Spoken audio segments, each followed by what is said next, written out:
and becomes, as Scott pointed out, the Fed put. I think the reality is that the Fed is in this position where they'd like to. They think it's actually more orderly to perhaps not do as many short-term rate hikes and allow the shrinking of the balance sheet to amplify those rate hikes over time.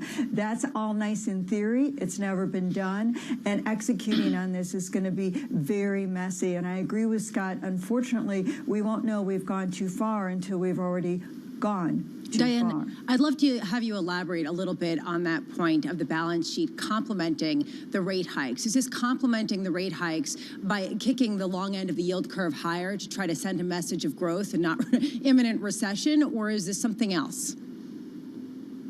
No, it's really talking about really raising rates more evenly distributed, not allowing the yield curve to invert. That's something that they want to avoid. And instead of having it all weighted on rate hikes, which many people in the markets have sort of started putting 5, 6 rate hikes, or 5 rate hikes this year and 5 rate hikes next year. I think the Fed would like to avoid those kinds of rate hikes and use all the tools at their disposal. That said, there is no roadmap for doing this. And one of the things that the Fed is concerned about, and they want to do it in a somewhat predictable fashion, which is why we got such a predictable, not a more hawkish statement from the Fed and a more hawkish move by the Fed, as some were whispering the Fed could do out there, is because they're very concerned about the spillover effects as well. They remember the taper tantrum back in 2013. They remember the fact that when they didn't televise this to markets well, that we got spillover effects in emerging markets, and we're in a much different debt situation in developing economies today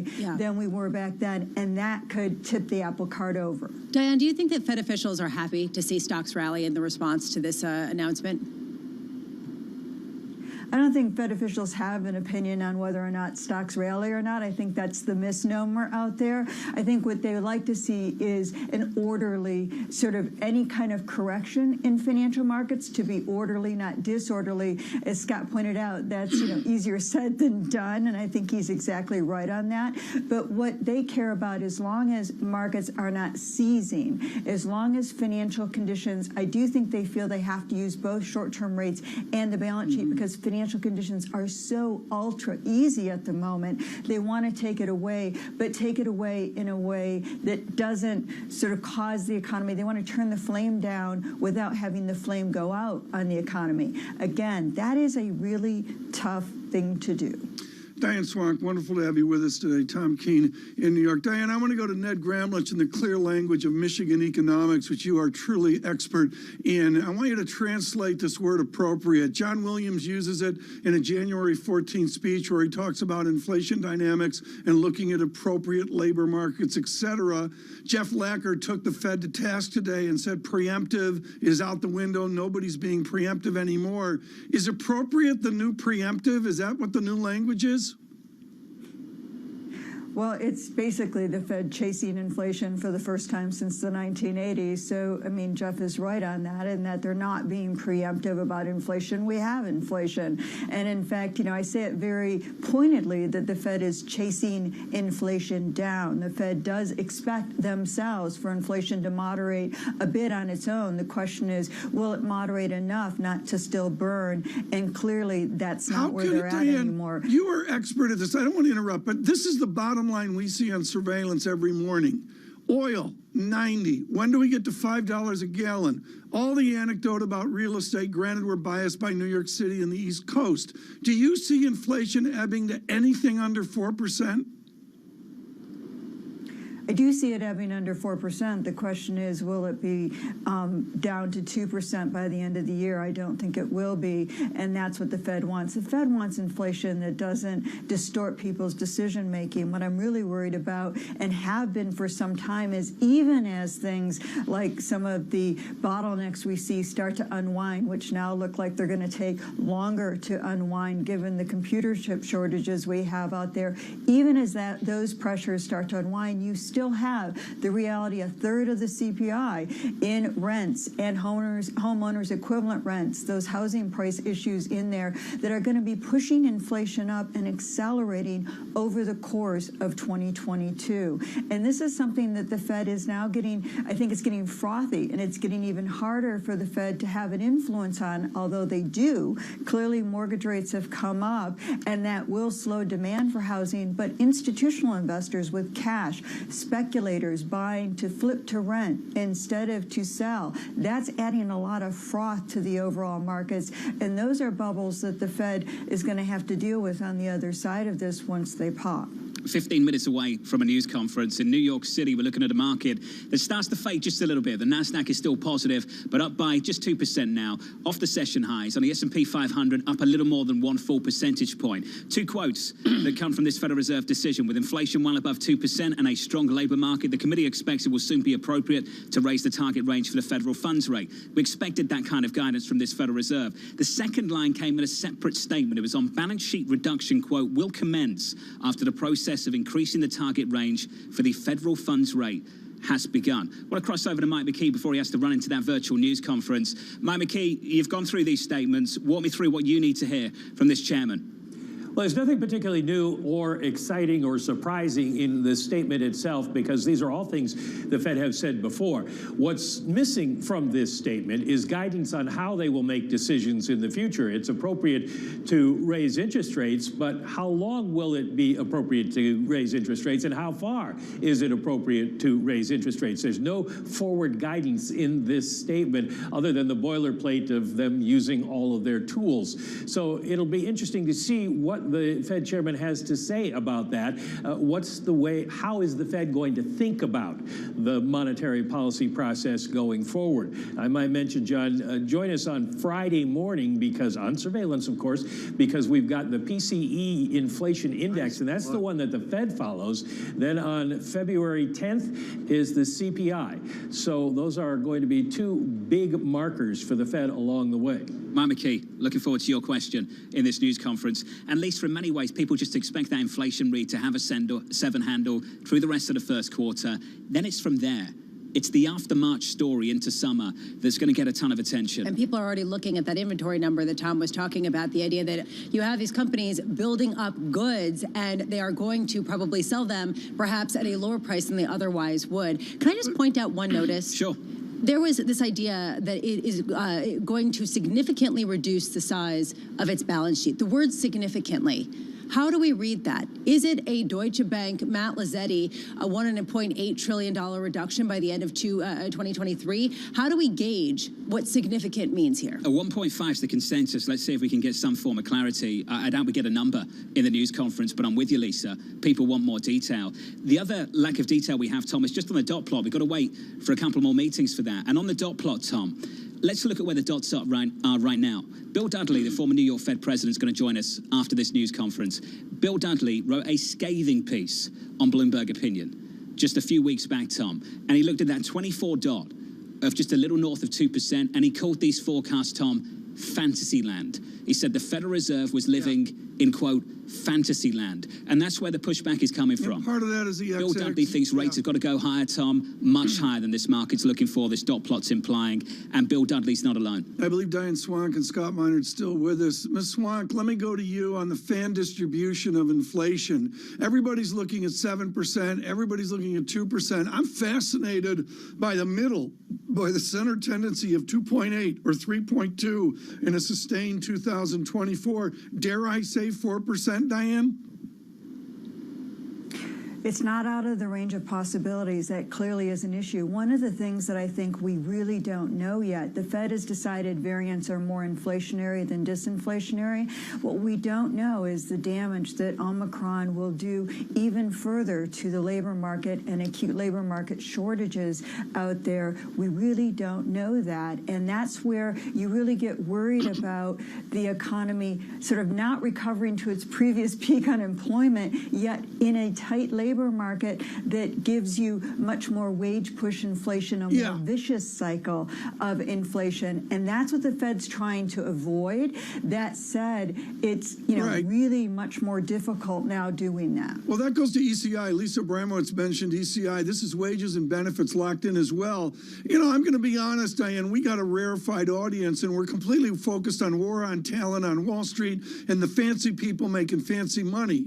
Is the regular American going to make the kind of fancy percent change in ECI that we're going to see from the fancy people glued to surveillance? No, and in fact, we've even seen the wages increases in the middle-income households and in middle-aged households, not anywhere near that in the young people that are just coming in right now in entry-level wages. And I think there is the higher wages at the entry level of highly educated, the higher wages of starting workers that are in-person, low-wage jobs. Those wages have been eaten away by commuting costs, have been eaten away by the higher prices at the pump, higher food prices, and now rents and the moratoriums expiring and the surge in rents that they're facing. These are really tough times. The Fed chairman is going to argue, this is another key issue of this press conference, equity. The Fed had really talked about its sort of principles for monetary policy. They wanted a more inclusive recovery. Now they're having to fight inflation to argue to elongate the expansion. Again, easier said than done, because inflation burns those who can afford it least first. And that's something that is a very hard tightrope for the Federal Reserve to walk now, because those people who really pay the price of inflation are also paying the price of the economy not fully recovered in the service sector. Let's bring back in Scott Minard, Chief Investment Officer over at Guggenheim. And this is the big fear that we've been talking about in the mornings on surveillance, this idea of a growth slowdown. How much is that what we're looking at in markets at this point, and not just the possibility of the Fed tightening and taking some of the froth out of markets? Well, it's interesting, Lisa. People seem to not understand the mechanism by which you bring inflation down or raise inflation, right? When the Fed cuts interest rates, it increases the money supply. The first response is economic output rises. As economic output rises, demand for goods and services rise. As goods and service demand increases, wages rise and prices rise. So when we throw this into reverse, the first order effect is going to be to slow economic growth. It's not going to be to reduce inflation. And so the idea that we're magically going to get out of this without an economic slowdown is just fantasy. And I'm amazed how weak policymakers are at understanding basic economics. So how are you arranging your portfolio? What are you doing in terms of betting on them failing to orchestrate a soft landing? Well, ultimately, I'm well on record with this, interest rates will come back down, especially at the long end of the curve, if what I am talking about plays out. The idea that real rates are negative, that's something that we've had to live with throughout history. And right now I'm spending a lot of time studying the 1940s, which I can't do from my own memory, and not even Tom can do it. But we saw this sort of inflationary spike after the Second World War. It had been highly accommodated by the Fed, and then it slowly unwound itself over a number of years. Are you predicting an Eisenhower deflation? This is critical. Are you predicting an Eisenhower deflation? I think something akin to that, Tom. I think we're going to slowly see, prices slow down, price increases slow down. And hopefully, there was a stock market correction in the a period around 1948 or so.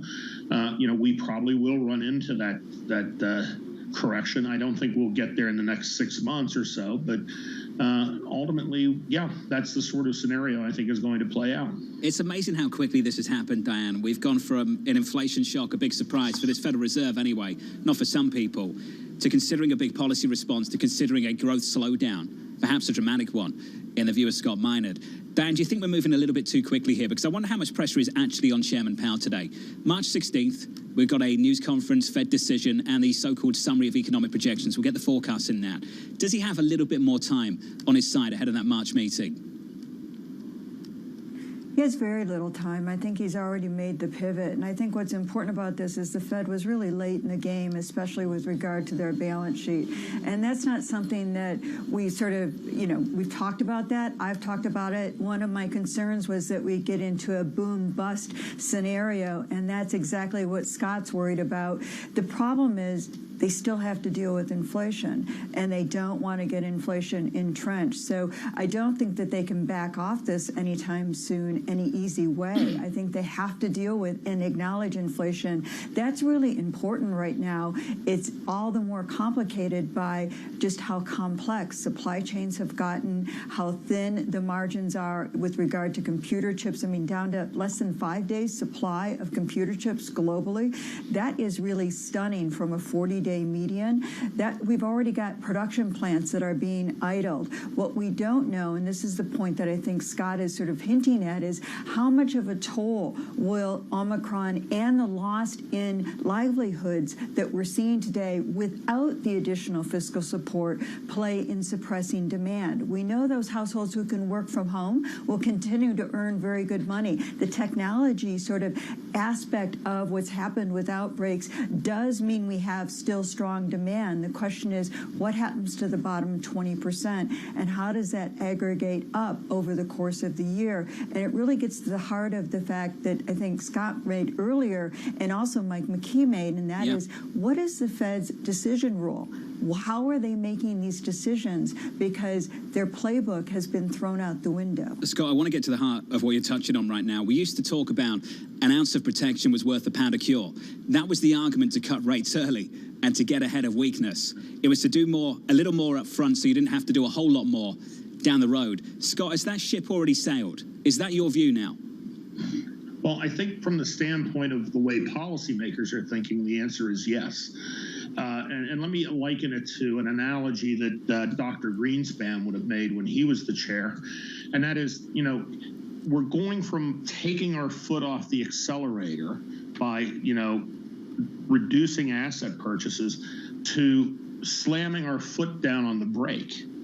And, he used to talk about tapping the brake by doing a 1/4 of a point raise in rates. When you start talking about, an expectation of 100 basis points in a year and shrinking the balance sheet relative to where we've been over the last 3 to 6 months, I mean, this is akin to we have our foot on the accelerator and now we see a red light ahead and we better, we're not going to slam our foot on the brake today. We're going to wait till we're closer to the red light and then we're going to slam our brake on. And that's how you get these abrupt collapses in asset prices, and how you get situation where you have a sudden collapse in economic activity. That's how you end up with a crash. Dan Swung, just in 30 seconds before we run, if you had a question for Chairman Powell in the next couple of minutes, what would it be?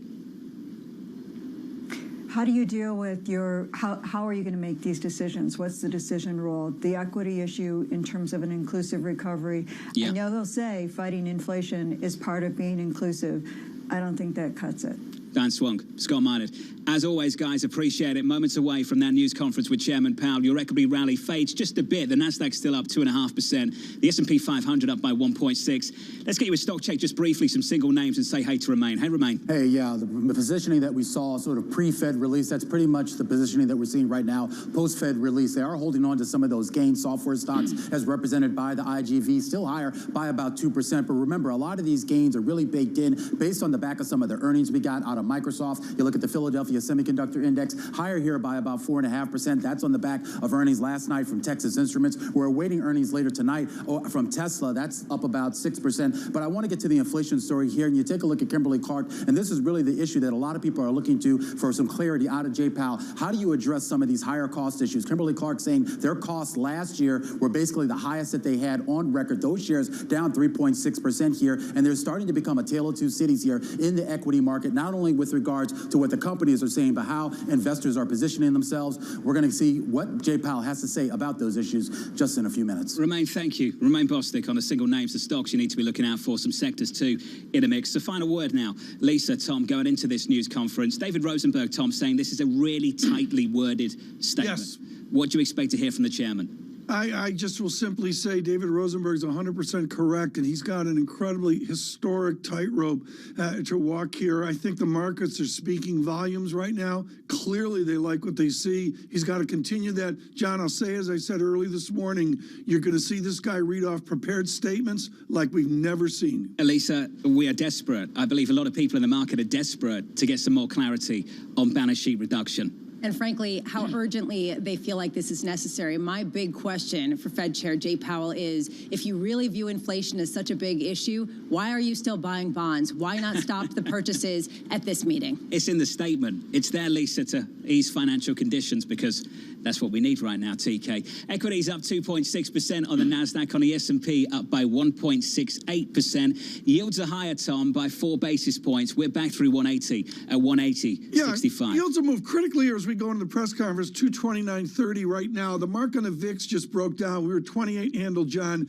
and it's not a plunge, but close. 27.65 on the VIX gives me the bet that they're optimistic about what Mr. Powell will say. Just a little north of 1% on a US 2-year right now. Yields higher by a basis point or two on a 10-year at the moment, up by 4, as I say, through 180. In just a moment, we'll hear from the Federal Reserve Chairman. He'll walk into the room. We'll take that news conference in full, live on TV and radio. And then it's the march towards March. Here's the Chairman of the Federal Reserve. At the Federal Reserve, we are strongly committed to achieving the monetary policy goals that Congress has given us: maximum employment and price stability. Today, in support of these goals, the Federal Open Market Committee kept its policy interest rate near zero and stated its expectation that an increase in this rate would soon be appropriate. The committee also agreed to continue reducing its net asset purchases on the schedule we announced in December, bringing them to an end in early March. As I will explain, against a backdrop of elevated inflation and a strong labor market, our policy has been adapting to the evolving economic environment, and it will continue to do so. Economic activity expanded at a robust pace last year, reflecting progress on vaccinations and the reopening of the economy. Fiscal and monetary policy support and the healthy financial positions of households and businesses. Indeed, the economy has shown great strength and resilience in the face of the ongoing pandemic. The recent sharp rise in COVID cases associated with the Omicron variant will surely weigh on economic growth this quarter. High-frequency indicators point to reduced spending in COVID-sensitive sectors, such as travel and restaurants. And activity more broadly may also be affected, as many workers are unable to report for work because of illness, quarantines, or caregiving needs. Fortunately, health experts are finding that the Omicron variant has not been as virulent as previous strains of the virus, and they expect that cases will drop off rapidly. If the wave passes quickly, the economic effects should as well, and we would see a return to strong growth. That said, the implications for the economy remain uncertain, and we have not lost sight of the fact that for many afflicted individuals and families, and for the healthcare workers on the front lines, the virus continues to cause great hardship. The labor market has made remarkable progress, and by many measures is very strong. Job gains have been solid in recent months, averaging 365,000 per month over the past 3 months. Over the past year, payroll employment has risen by 6.4 million jobs. The unemployment rate has declined sharply, falling 2 percentage points over the past 6 months to reach 3.9% in December. The improvements in labor market conditions have been widespread, including for workers at the lower end of the wage distribution, as well as for African Americans and Hispanics. Labor demand remains historically strong. With constraints on labor supply, employers are having difficulties filling job openings, and wages are rising at their fastest pace in many years. While labor force participation has edged up, it remains subdued, in part reflecting the aging of the population and retirements. In addition, some who would otherwise be seeking work report that they are out of the labor force because of factors related to the pandemic, including caregiving needs and ongoing concerns about the virus. The current wave of the virus may well prolong these effects. Over time, there are good reasons to expect some further improvements in participation and employment.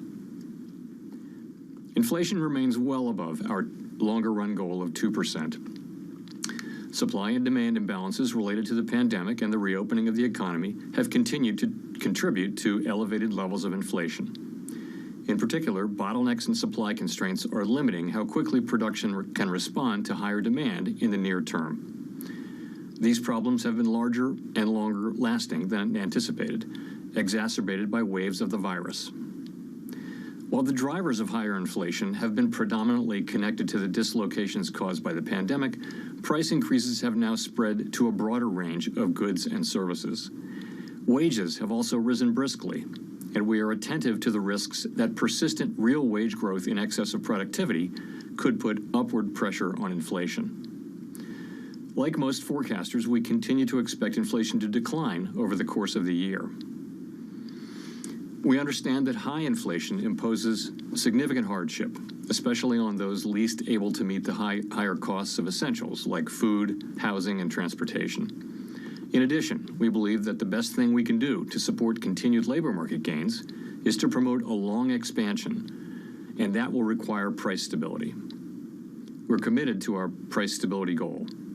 We will use our tools both to support the economy and a strong labor market and to prevent higher inflation from becoming entrenched. And we'll be watching carefully to see whether the economy is evolving in line with expectations. The Fed's monetary policy actions have been guided by our mandate to promote maximum employment and stable prices for the American people. As I noted, the committee left the target range for the federal funds rate unchanged and reaffirmed our plan, announced in December, to end asset purchases in early March. In light of the remarkable progress we've seen in the labor market and inflation that is well above our 2% longer-run goal, the economy no longer needs sustained high levels of monetary policy support. That is why we are phasing out our asset purchases and why we expect it will soon be appropriate to raise the target range for the federal funds rate. Of course, the economic outlook remains highly uncertain. Making appropriate monetary policy in this environment requires humility, recognizing that the economy evolves in unexpected ways. We'll need to be nimble so that we can respond to the full range of plausible outcomes. With this in mind, we will remain attentive to risks, including the risk that high inflation is more persistent than expected, and are prepared to respond as appropriate to achieve our goals. To provide greater clarity about our approach for reducing the size of the Federal Reserve's balance sheet, today the committee issued a set of principles that will provide a foundation for our future decisions. These high-level principles clarify that the federal funds rate is our primary means of adjusting monetary policy, and that reducing our balance sheet will occur after the process of raising interest rates has begun. Reductions will occur over time in a predictable manner, primarily through adjustments to reinvestments, so that securities roll off our balance sheet. Over time, we intend to hold securities in the amounts needed for our ample reserves operating framework. And in the longer run, we envision holding primarily Treasury securities. Our decisions to reduce our balance sheet will be guided by our maximum employment and price stability goals. In that regard, we will be prepared to adjust any of the details of our approach to balance sheet management in light of economic and financial developments. The committee has not made decisions regarding the specific timing, pace, or other details of shrinking the balance sheet, and we will discuss these matters in upcoming meetings and provide additional information at the appropriate time. To conclude, we understand that our actions affect communities, families, and businesses across the country. Everything we do is in service to our public mission. We at the Federal Reserve will do everything we can to achieve our maximum employment and price stability goals. Thank you. I look forward to your questions. Thank you. For the first question, we'll go to Chris Rugaber at the Associated Press. Thanks, Michelle, and thank you, Chair Powell. So it's expected that the Fed will hike rates perhaps every other meeting, but certainly in the past, the Fed has hiked at every meeting. So I just wanted to ask, are rate hikes at consecutive meetings on the table this year? Is every meeting a live meeting? And on that note, would the Fed consider front-loading some of its rate hikes, even if it doesn't raise every meeting? Thank you. Thanks. So as I referred to in my opening statement, it is not possible to predict with much confidence exactly what path for our policy rate is going to prove appropriate. And so at this time, we haven't made any decisions about the path of policy. And I stress again that we'll be humble and nimble. We're going to have to navigate cross currents and actually two-sided risks now.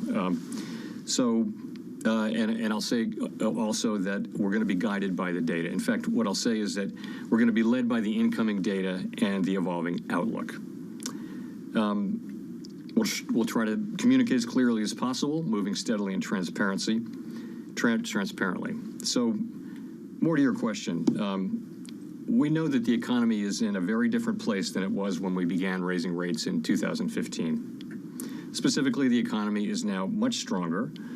The labor market is far stronger. Inflation is running well above our 2% target, much higher than it was at that time. And these differences are likely to have important implications for the appropriate pace of policy adjustments.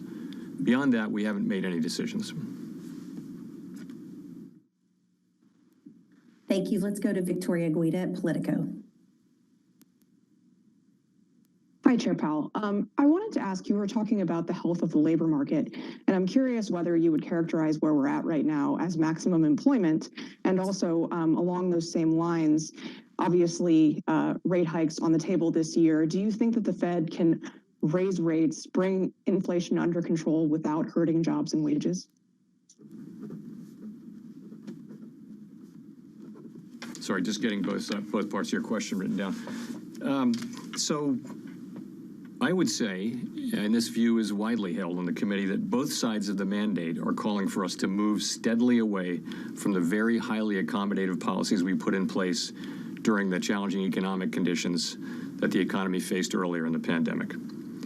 And I would say that most FOMC participants agree that labor market conditions are consistent with maximum employment in the sense of the highest level of employment that is consistent with price stability. And that is my personal view.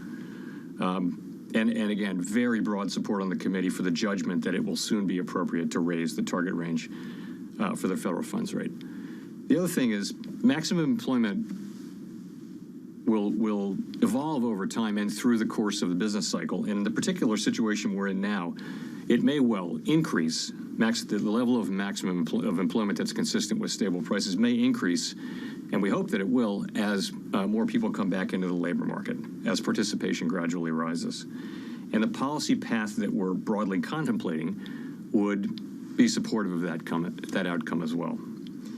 So the thing about the labor market right now is that there are many millions of more job openings than there are unemployed people.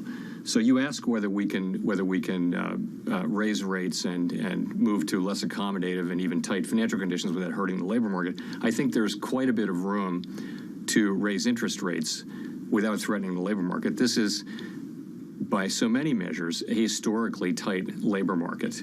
Record levels of job openings, of quits. Wages are moving up at the highest pace they have in decades. If you look at surveys of workers, they find jobs plentiful. Look at surveys of companies, they find workers scarce. And all of those readings are at levels really that we haven't seen in a long time, and in some cases ever. So this is a very, very strong labor market. And my strong sense is that we can move rates up without having to, severely undermine it. I also would point out that there are other forces at work this year which should also help bring down inflation. We hope, including improvement on the supply side, which will ultimately come. The timing and pace of that are uncertain, and also fiscal policy is going to be less supportive of growth this year, not of the level of economic activity, but the fiscal impulse to growth will be significantly lower. So there are multiple forces which should be working over the course of the year for inflation to come down. We do realize that the timing and pace of that are highly uncertain, and that inflation has persisted longer than we thought. And of course, we're prepared to use our tools to assure that higher inflation does not become entrenched. Thank you. Let's go to Nick Timros at the Wall Street Journal. Good afternoon, Chair Powell. Nick Timmerhouse of the Wall Street Journal. I have a couple of questions on the balance sheet. The statement on the balance sheet today calls for significantly reducing your holdings. What does that mean? And then apart from moving sooner and faster to shrink the holdings, are there any other ways in which you and your colleagues are seriously thinking about recalibrating this process? And finally, how much disagreement is there around how you should use this tool, including active sales rather than passive sales, or changes in the composition of reinvestments? Thank you.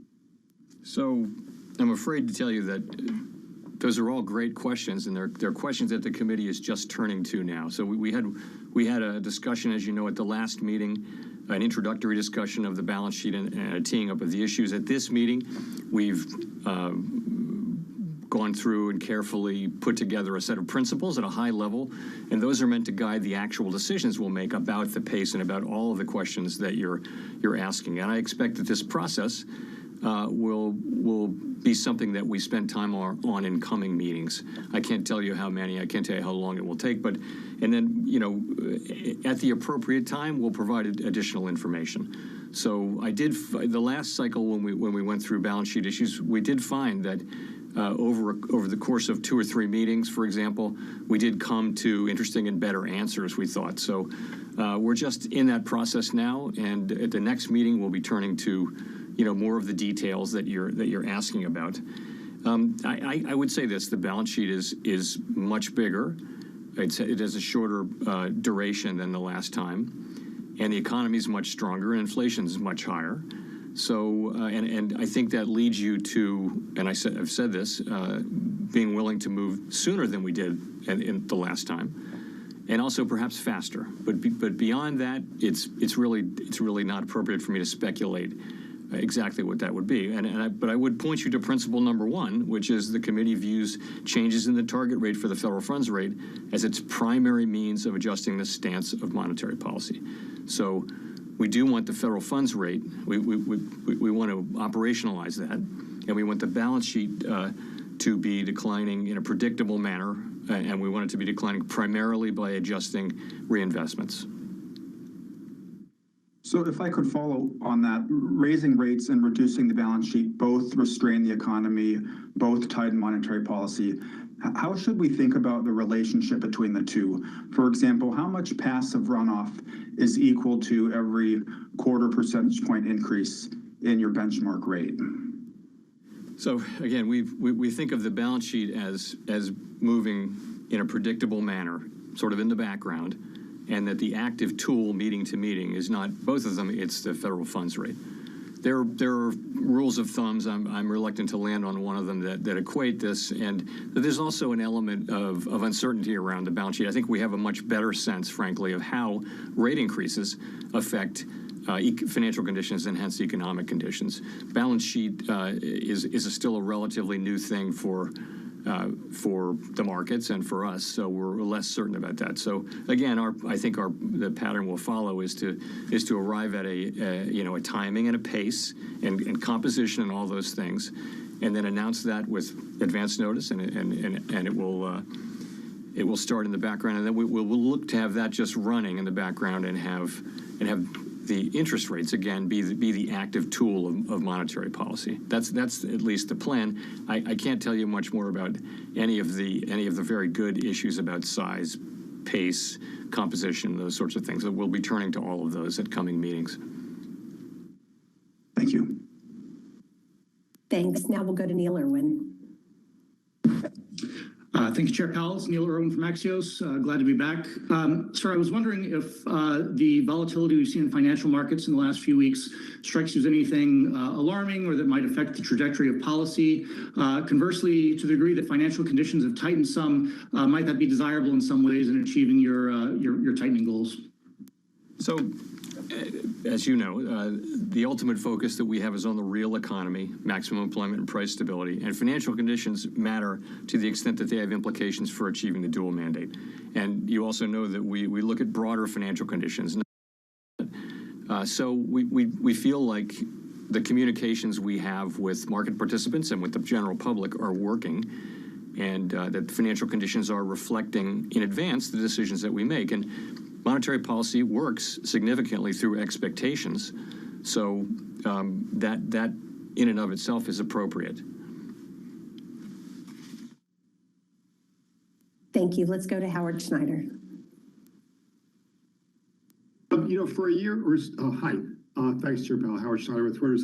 So for a year now, the statements reference the benchmarks for this initial interest rate increase. Now that we're approaching that moment, what are the benchmarks going to be for subsequent rate increases? I know you can't stipulate the path, but how should we think about the criteria for the next step and the next step? Well, you're right. We haven't gotten to that point yet. We haven't made a decision yet, and we'll make that decision at the March meeting. We'll make a decision whether to raise the federal funds rate. I would say that the committee is of a mind to raise the federal funds rate at the March meeting, assuming that conditions are appropriate for doing so. We have our eyes on the risks, particularly around the world, but we do expect some softening in the economy from Omicron, but we think that should be temporary, and we think that the underlying strength of the economy should show through fairly quickly after that. If I could follow, just on a related question, the December SEPs had this copacetic sort of set of circumstances where inflation comes down without the federal funds rate ever getting over the estimate of neutral. Given developments since then, do you still think that's a credible narrative for the ultimate path to policy?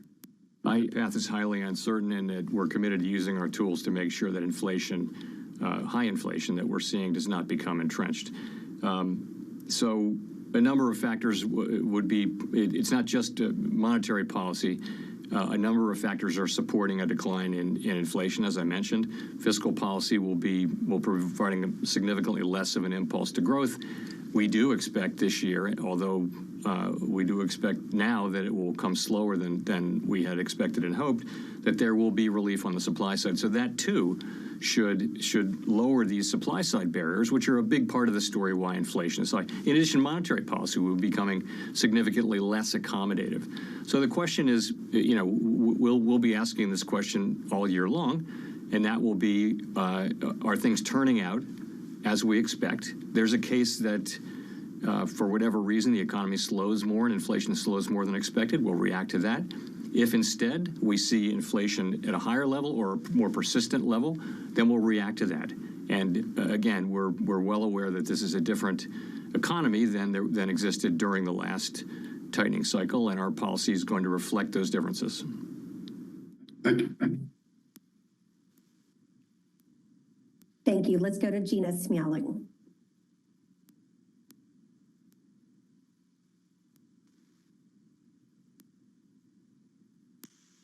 Let's go to Gina.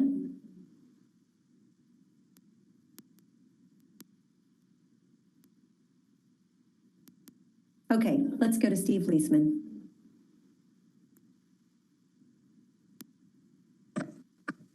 Thank you, Mr. President. Thank you, Mr. Chairman. Mr. Chairman, I have one sort of technical question and one question on principle. The technical question is, if you're going to discuss balance sheet at the next upcoming meetings and you won't begin balance sheet reduction until after you begin rate hikes, it seems to technically mean that you won't or can't begin balance sheet reduction until the summer. Is that correct? That's the first thing.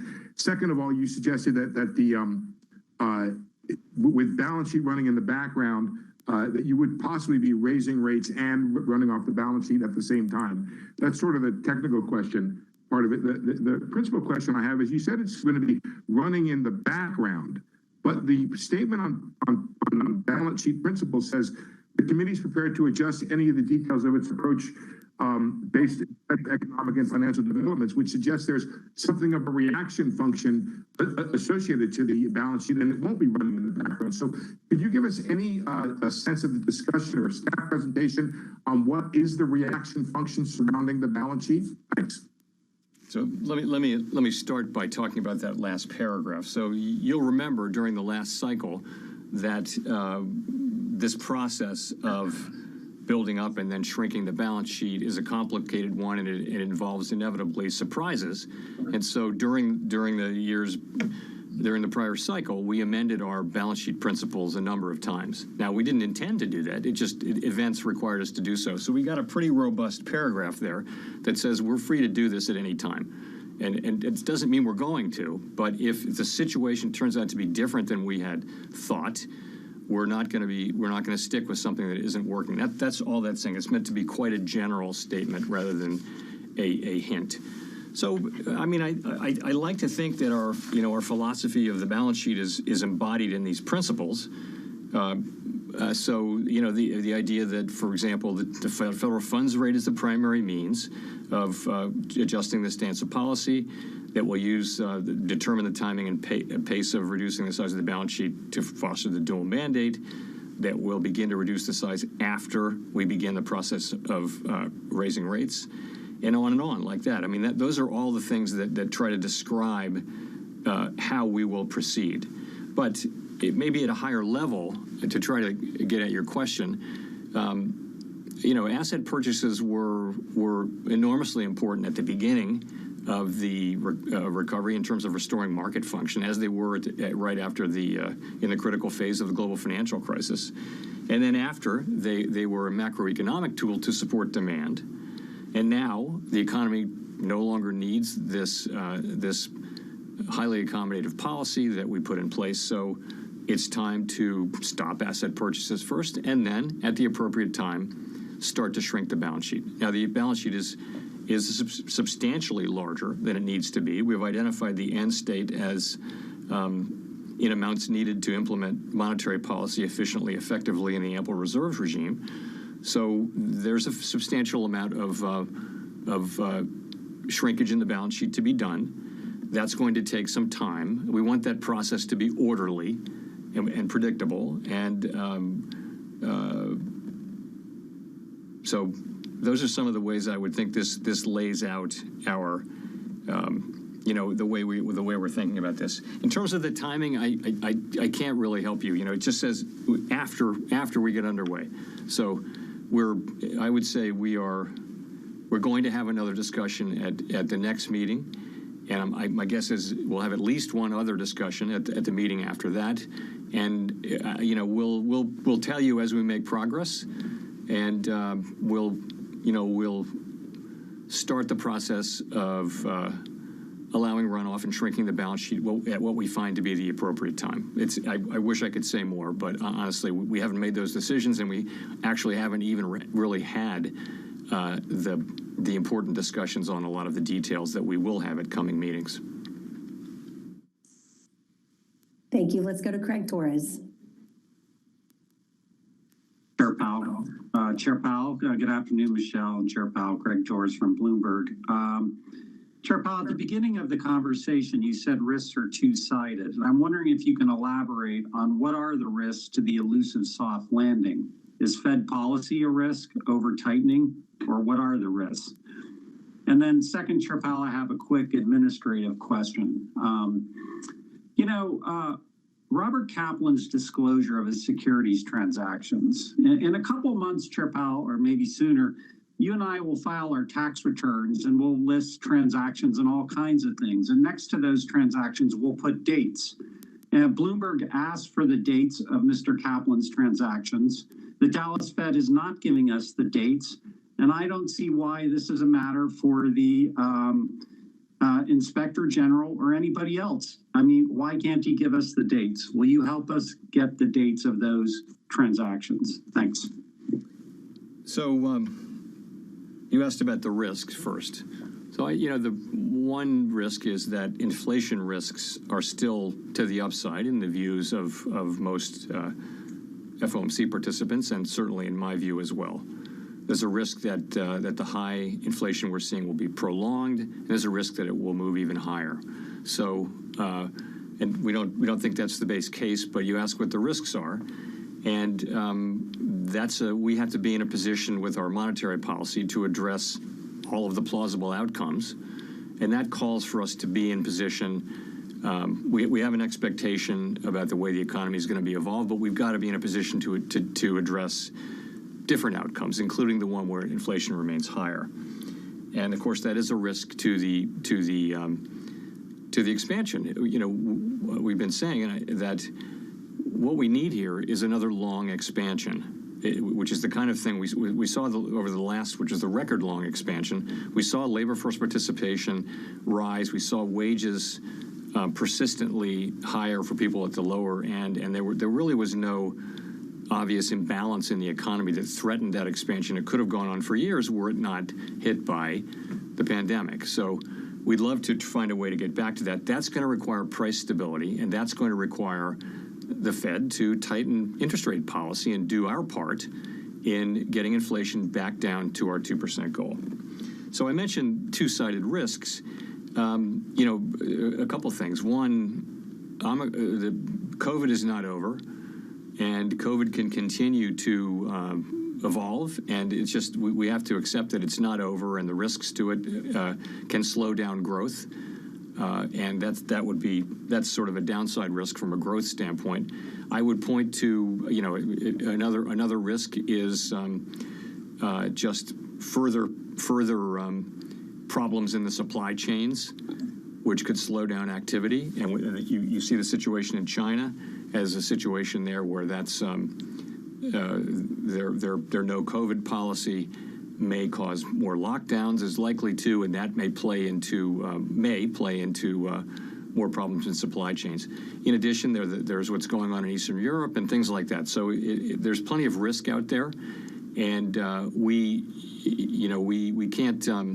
can't forget that there are risks on both sides. So that's there. That's what I would say.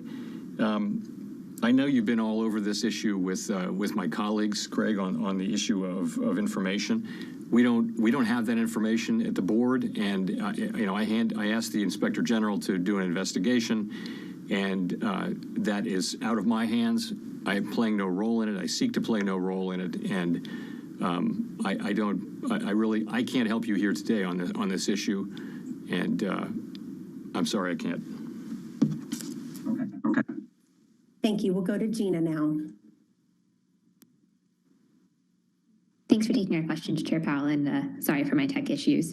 I wonder if you could tell us a little bit about where your thinking on inflation stands today. You know, the last time we saw an SEP back in September, we saw that you and your colleagues were projecting that inflation would sort of sink back down quite close to target by the end of the year. And I wonder if you still think that projection from December is a reasonable one, and if your thinking has changed at all, I wonder how you're thinking about that. And I also wonder if you could talk a little bit about the pathway to getting to that deceleration. Like how do we get from here, 7% CPI, to where you expect to be at the end of the year? So I'd say, since the December meeting, I would say that the inflation situation is about the same, but probably slightly worse. I'd be inclined to raise my own estimate of 2022 core PCE inflation. Let's just go with that by a few tenths today. But we're not writing down an SEP at this meeting, but I think it hasn't gotten better. It's probably gotten just a bit worse, and that's been the pattern. So I think if you look at the FOMC participants, there's a range there, and that range has been moving to the right for a year now. And by the way, if you look at other forecasters, essentially all other macro forecasters who do this for a living, you've seen the same pattern. So what do we think about that? Well, I think we wrote down rate increases in the December meetings, each of us individually. And I think to the extent the situation deteriorates further, our policy will have to address that. I mean, if it deteriorates meaningfully further, either in the time dimension or in the size of the inflation dimension. So that's how we're thinking about it. As I mentioned, though, I think part of this will be that the Fed, moving away from a very highly accommodative policy to a substantially less accommodative policy, and then over time to a policy that's not accommodative in time. I don't know when that will be. Those are the things that we're thinking about. That's part of it. Another part of it is that fiscal policy provided an impulse to growth over the last 2 years. That impulse will be less. In fact, will be negative this year. And so that's another thing. The other one is we will eventually get relief on the supply side. And, the ports will be cleared up. and there will be semiconductors and things like that. Now, what we're learning is it's just taking much longer. So I think longer than expected, and that I think does raise the risk that high inflation will be more persistent. I do think we'll come off of the highs that we saw in the early part of this episode in the spring last year. But really, the question is going to be what is inflation running at?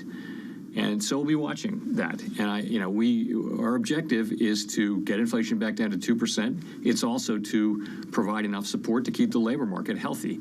The labor market is very, very strong right now. And I think that strength will continue. There's really a shortage of workers. We see it particularly among production and non-supervisory workers and people in the lowest quartile. You see very large wage increases. I mentioned some of the other indicators. So I think that's what we're looking at. And we're also, we realize, I think, as everyone does, that this outlook is quite uncertain and that we're going to have to adapt. And we're going to communicate as clearly as we can, but we're going to have to be adaptable and, move as appropriate. Great, thank you. Thank you. Let's go to Colby Smith. Thank you, Michelle. Chair Powell, when you talk about being humble and nimble about the path forward for monetary policy, does that also include the possibility of raising interest rates by larger increments and, say, doing a 50 basis points hike at some point if inflation does not moderate sufficiently? And should we interpret this approach as a departure from the gradual pace that we saw during the last hiking cycle? So, as I mentioned, we have not made these decisions. We really haven't. And what I can tell you now, though, is that we fully appreciate that this is a different situation.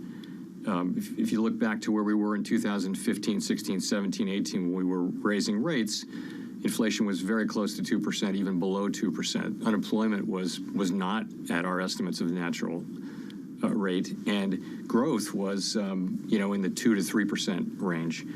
Right now, we have inflation running substantially above 2%, and more persistently than we would like.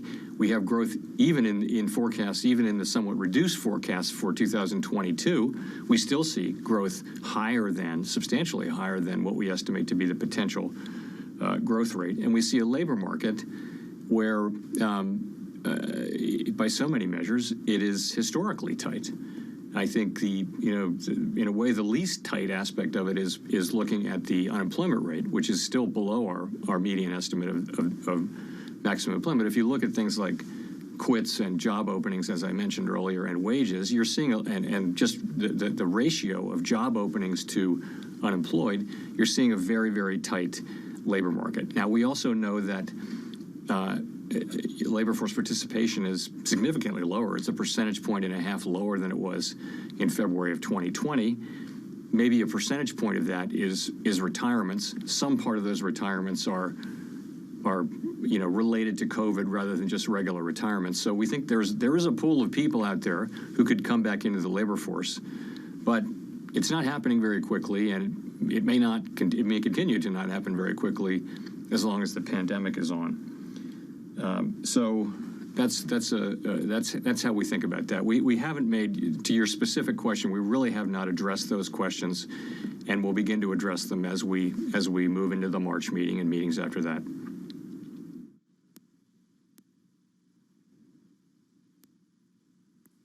Let's go to Rachel.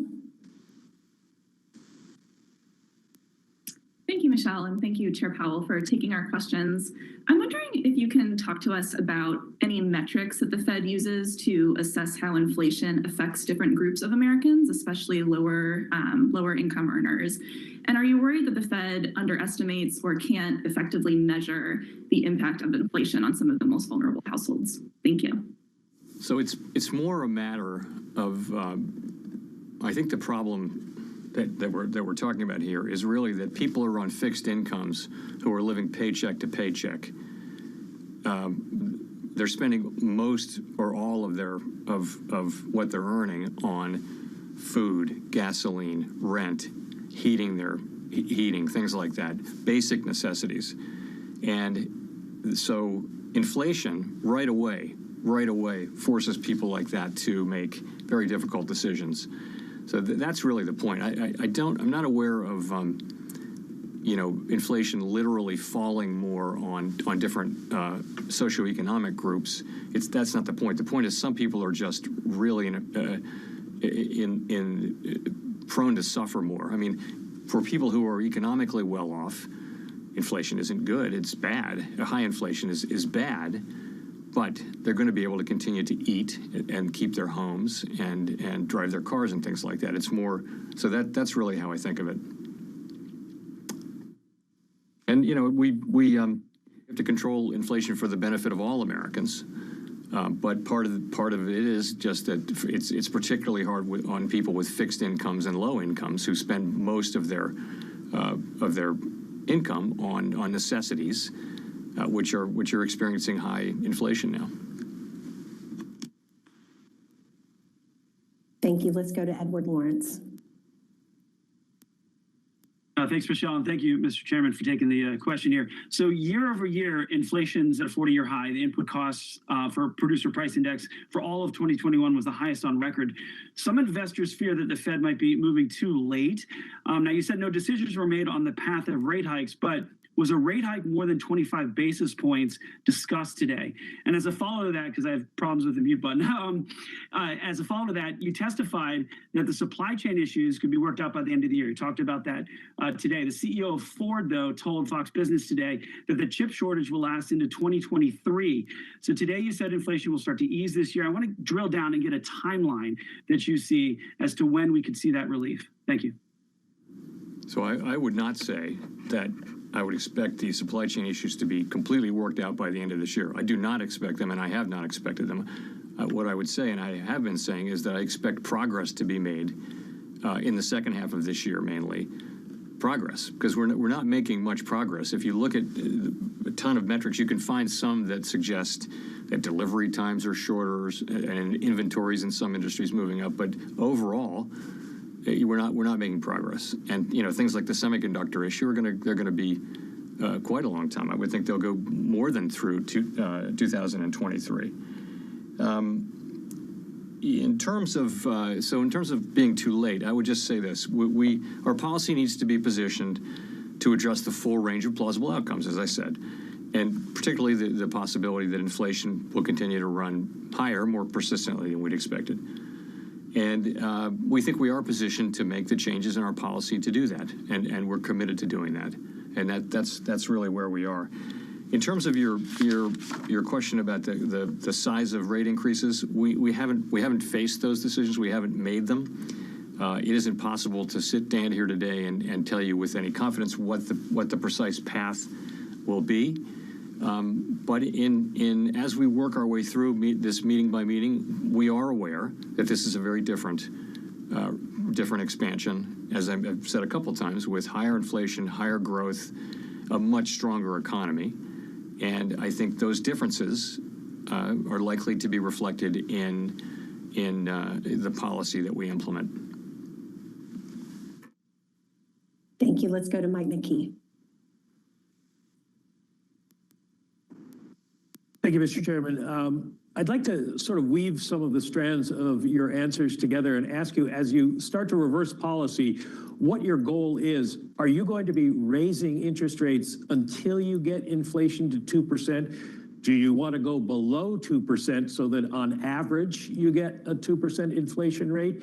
And because you said we have to protect the employment part of your mandate, is there some sort of circuit breaker that would stop you from raising interest rates on the employment side? So no, there's nothing in our framework about having inflation run below 2%. So that we would do that, try to achieve that outcome. So the answer to that is no. What we're trying to do is keep inflation expectations well anchored at 2%. That's always the ultimate goal, and we do that in the service of having inflation. We get to that goal by having inflation average 2% over time. And if inflation doesn't average 2% over time, then it's not clear why inflation expectations would be anchored at 2%. So that's the way we think about that. You know, what was the last part of your question? I was asking if you're protecting the employment side of the mandate, whether there's some sort of circuit breaker there. Nothing like that. I mean, I would say you have a tremendously strong labor market, and you have growth this year at forecast to be well above potential. I mean, people are forecasting growth. If you think potential growth is around 2, most forecasts are significantly above that for 2022, and that's even with policy becoming substantially less accommodative. So the labor market's going to be strong for some time. Ideally, what we're trying to achieve is inflation getting back down to 2%, and we're trying to do that in a process that it accomplishes, that will also leave the labor market in a very strong position. And no one really knows what that will take. Again, I would say that it isn't just monetary policy that's helping inflation get down. It'll be supply side improvements, and it'll be less fiscal impulse in all likelihood. So, but monetary policy will do our job. It is our job to get inflation down to 2%, and a situation where the two goals can be in tension is a difficult one. But I don't really think they are here, though, because I think a really significant threat to further strengthening in the labor market in the form of higher participation over time is high inflation. And also, high inflation is taking away the benefits of some of these large wage increases that we're seeing now. So we do hope to achieve, and our plan is to achieve both of those goals. If I could follow up, does the danger of tightening too much as policy works its way into the economy with a lag mean that you should go back to being more forecast dependent in making decisions rather than the state dependency you've been using as a framework for the last year and a half or so? State dependency was particularly around the thought that if we saw a very strong labor market, we would wait to see actual inflation before we tightened. And so that was a very state-dependent thought, because for a long time we'd been tightening on the expectation of high inflation, which never appeared. And that was the case for a number of years. So in this particular situation, we will be clearly monitoring incoming data as well as the evolving outlook.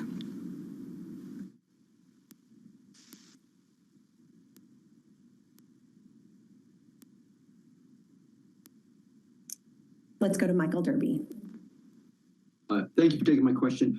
I want to ask you, with the benefit of hindsight, and I realize, I mean, that is what it is, but do you feel that, monetary policy and fiscal policy maybe did too much to react to the crisis, and that part of the inflation problem that we're having right now is because the government response, collectively was more than what the economy ended up needing? So I think it's too soon to write that history, really. But what I would say is this. If you remember what it felt like at the beginning of the pandemic, literally the global economy shutting down in large part, including our own economy, and people going to their homes for weeks on end in masks, and there are no vaccines, and it could be a really long time to get them, and then you have economic activity drops by a shocking amount in one quarter. So there was a real risk of lasting damage. And I think Congress responded remarkably with the CARES Act, incredibly timely, very powerful. There'll always be flaws in these things, but in real time, it was a remarkable achievement. And we responded, and what we were able to do was, stave off a collapse of the financial system at the beginning and make time for what really needed to happen, which was the income replacement and then the recovery that Congress enabled with the CARES Act. So now that was a lot. And what we did was a lot. And, what we have now is we have the strongest recovery of any country, and we have a recovery that looks completely unlike other recoveries that we've had, because we've put so much support behind the recovery. And we're managing the relatively high-class problems that come with that, which are high inflation and a labor shortage. So, and these are serious problems, very serious problems that we're working as hard as we can on. Was it too much? Again, I'm going to leave that to the historians. But look, in 25 years, we'll look back at this incident, which will be a 2, 3, 4, 5-year period, and we'll say, we'll have a much better basis to make a judgment about the actions that people took. But it was all founded, though, in a very strong reaction to a unique historical event, and I guess I'll have to leave it at that. I hope I'll be around to see how that looks in 25 years. Fair enough. Thank you. Thank you. Let's go to Jean Young. Thanks, Michelle. Chair Powell, some investors are expecting the yield curve could flatten or even invert after rate hikes begin. Would that worry you? And how important is that risk in the Fed's consideration for adjusting policy? So we do monitor the slope of the yield curve, but we don't control the slope of the yield curve. Many factors influence longer-term interest rates. But it is something that we watch, and you will know that from when we had this issue a few years ago.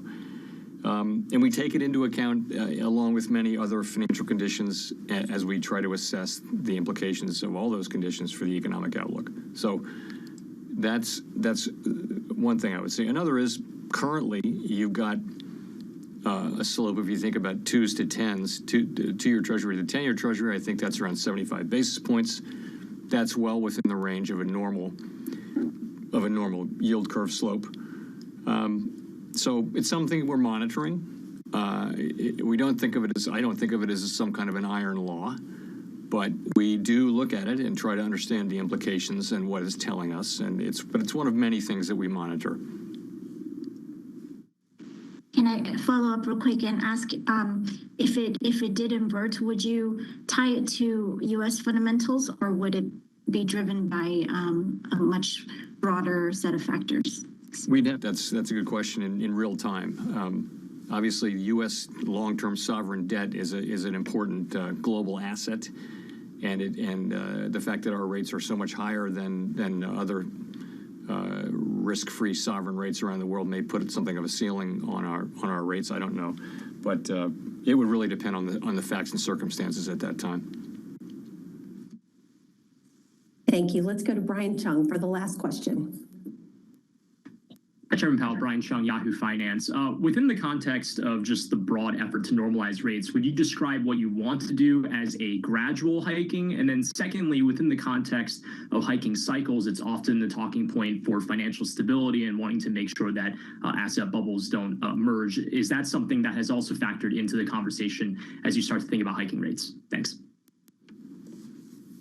I would describe what we're doing along these lines.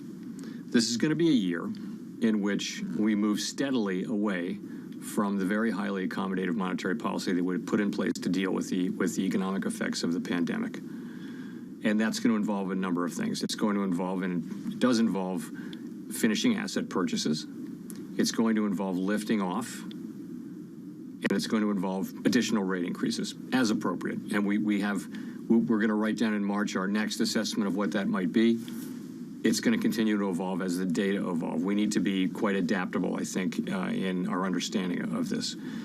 The last thing we're going to do is we're going to have a couple more meetings, I think, to talk about allowing the balance sheet to begin to run off and do so in a predictable manner. And that's something that we will also be doing as appropriate. And I wouldn't, I don't think it's possible to say exactly how this is going to go, and we're going to need to be, as I've mentioned, nimble about this.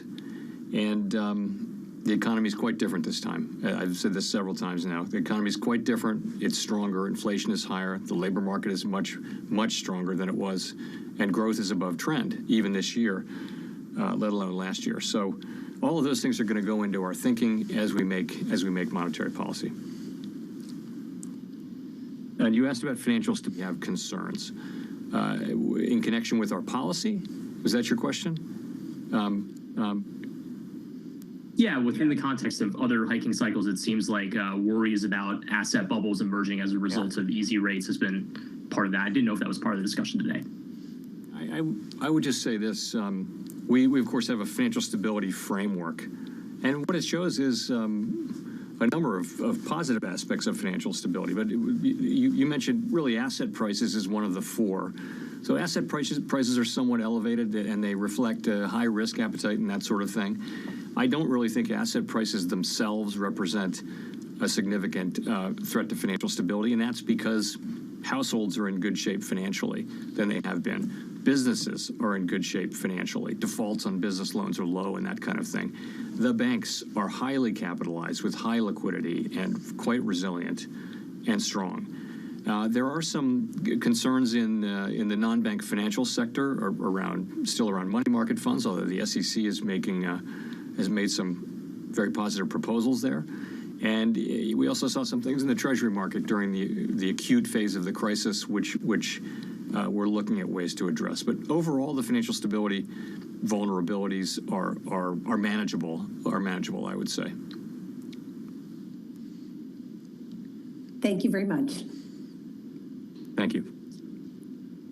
Wrapping up the news conference for Chairman Powell, and wow, that was a revealing one. With Tom Keene and Lisa Bravitz, I'm Jonathan Ferro. Here's the price action. Going into this, the NASDAQ was looking at a 3% gain. Now we're down. We're down hard by about 0.9% on the NASDAQ. Lou Wang, our colleague here at Bloomberg, saying the NASDAQ are raising a 3% gain, the first time since August 2015. It has been a while. The S&P 500 down by 1 full percentage point. Switch up the board and get to the bond market, and let's sit here together, TK. Yields up on twos by more than 10 basis points. That is the standout move right now. So the shorter Chair Powell for me, Tom, the economy, stronger than 2015. It will have implications for the pace of policy decisions. The balance sheet, we can go perhaps sooner and faster than we did last time. The market sell-off, financial conditions reflect basically what we've been saying. TK, see you in March. Yeah, absolutely. See you in March. I love what Neil Duddy just said, where Mr. Powell has made mincemeat of the doves. John, this is absolutely extraordinary. To try to translate this to people that aren't global Wall Street pros, the 2-year yield is moved out to a 2 standard deviation higher move.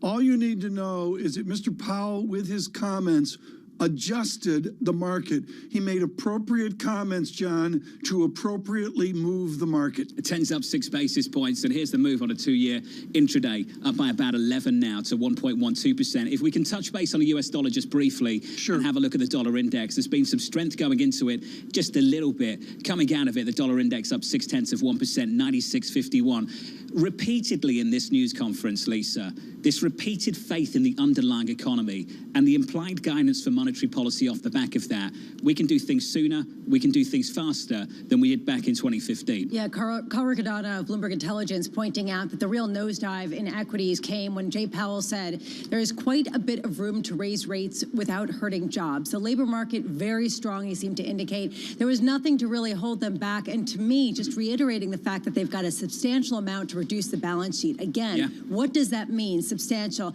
and when does it start? TK, you nailed this. That statement was tightly worded. That beginning of the news conference was very guarded. Right. He repeatedly went to pre-prepared remarks. And then things started to come out slowly as he started to talk about, Tom, the strength of this economy. There was some nuance there. McKee, I mean, he couldn't even get to the second part of McKee's question. McKee always rocks him. Always. I mean, McKee was there. Colby Smith over at the FT single-handedly moved the market out another VIX point. John, the equity market, and this is one measure, and again, inside baseball, we have seen intraday, John, 8.7 VIX points.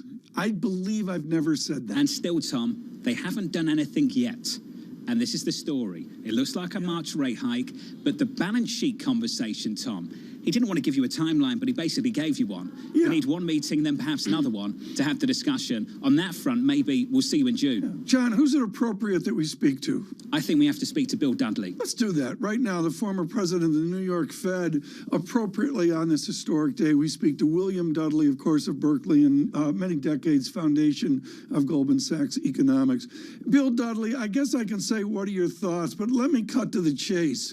If we're seeing market movement, if this appropriate moment, what's the market movement going to be when we're halfway to where Bill Dudley wants us to be? Obviously, if they go as far as I think they're going to have to go, then the market's going to move quite a bit farther than we move today.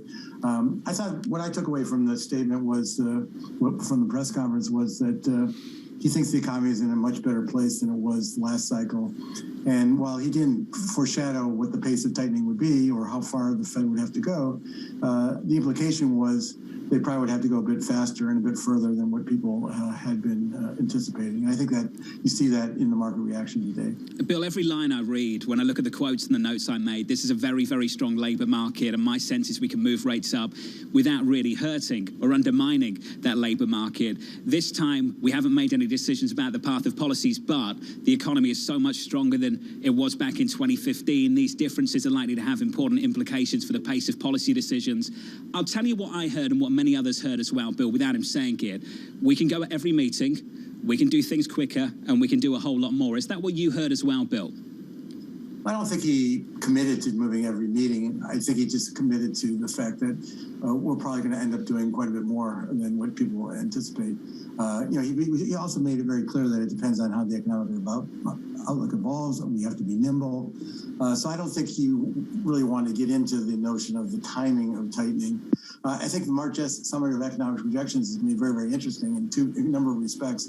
Number one, how much higher is inflation in their forecast compared to the December SEP? He was asked about this during the press conference, and he said he would have raised his own forecast of inflation compared to where he was in December by a couple tenths of 1%. And so the consequence of that will be, how does that then filter through in terms of the interest rate projections, which are still pretty benign if you look at the Federal Reserve's forecast in December.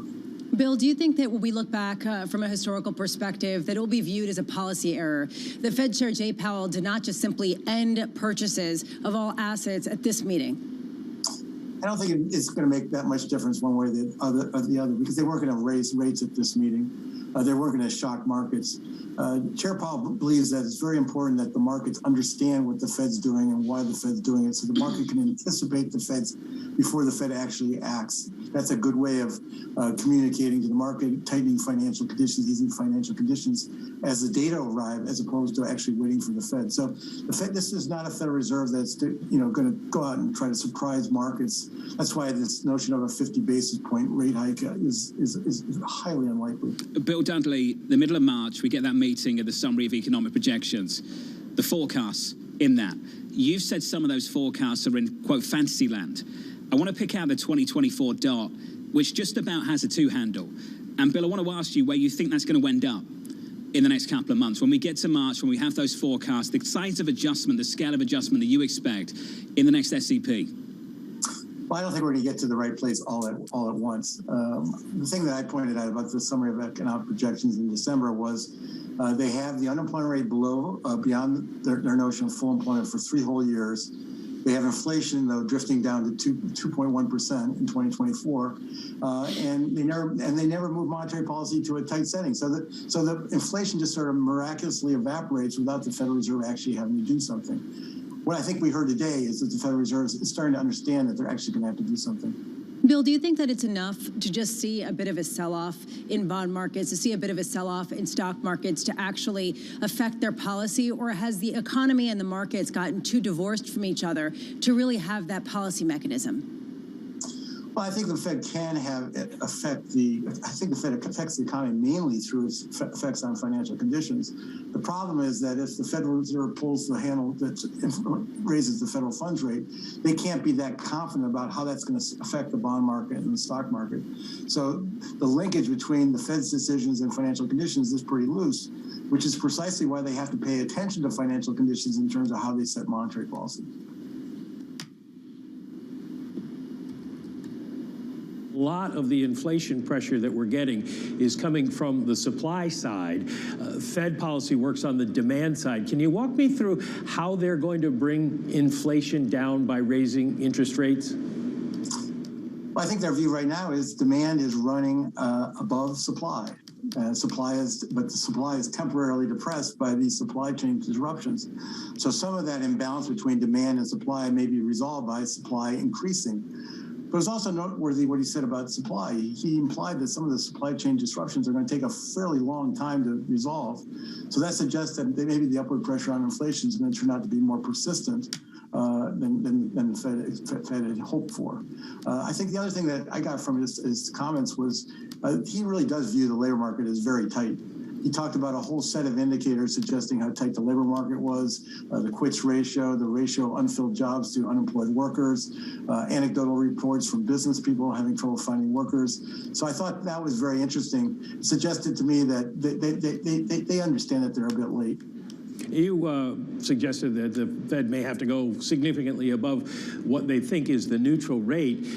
If there are ongoing supply problems, how dangerous is it for them? How much do they have to worry about going too far in pulling down demand and falling into the classic Fed history of tightening into a recession?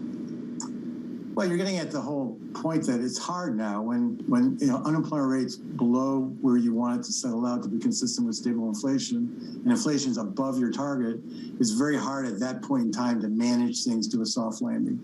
The Fed's history of being able to push the unemployment rate up just a little bit to push inflation back down towards its 2% objective, numbers of times they'd be able to pull that off without actually generating a recession, essentially 0 times. So this is a very, very difficult thing for them to pull off. And they're in this situation because, they waited too long to get started.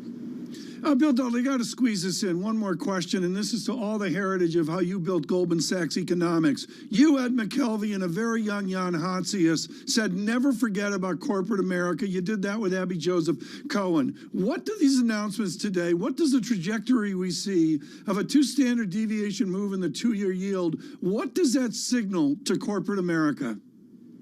Well, I think the thing it signals was that people were a little surprised how optimistic that Chair Powell was about the economy and how he assessed the labor market as very, very tight. And so people are basically reevaluating how fast and how much the Federal Reserve is likely to tighten. Bill Dudley, we look forward to your next essay for Bloomberg Opinion. Thank you so much. Thank you, former Bill. president of the New York Fed. Right now, Jeffrey Rosenberg, and he knows standard deviations. Jeff, just because of time, I'm going to squeeze this in and let John and Lisa take over. Jeff, it's real simple. You and I know 4 standard deviations is a shock. We went 2 standard deviations on some of these metrics. Was it a shock today? Well, Bill Dudley just talked about some of the fanciful projections in the SEP, and I think we had a little bit of fanciful expectations in the market for, an FOMC and a Federal Reserve that would deliver, a dovish pivot to tightening. It's very hard to do, and the surprise, as you guys were just talking about, it is really, clearly articulating the room to tighten. And as Lisa highlighted, that was the turnaround in the equity markets when he made that comment. He said at least 3 or 4 times this cycle of tightening will look very different than the last cycle because of how much stronger the economy is, how much stronger the labor markets are, how much faster inflation is. He just kept hammering, and we got the reaction in the markets. And so I think that's a little bit of a wake-up call to what Bill Dudley was just ending on, which is how difficult it is for the Fed to navigate to that soft landing that's implicit in those SEP forecasts. And that really raises the risks here, I think, for financial markets. Jeff, as you think about what we're discounting now, the consensus has clearly shifted away from where we were in the middle of December. Middle of December, when we closed out the Fed meeting, 2's closed at 66 basis points. We've added about 50 basis points to that move in the last month or so, Jeff. From your standpoint, your perspective, what are we discounting now? What is the base case for this year for policy?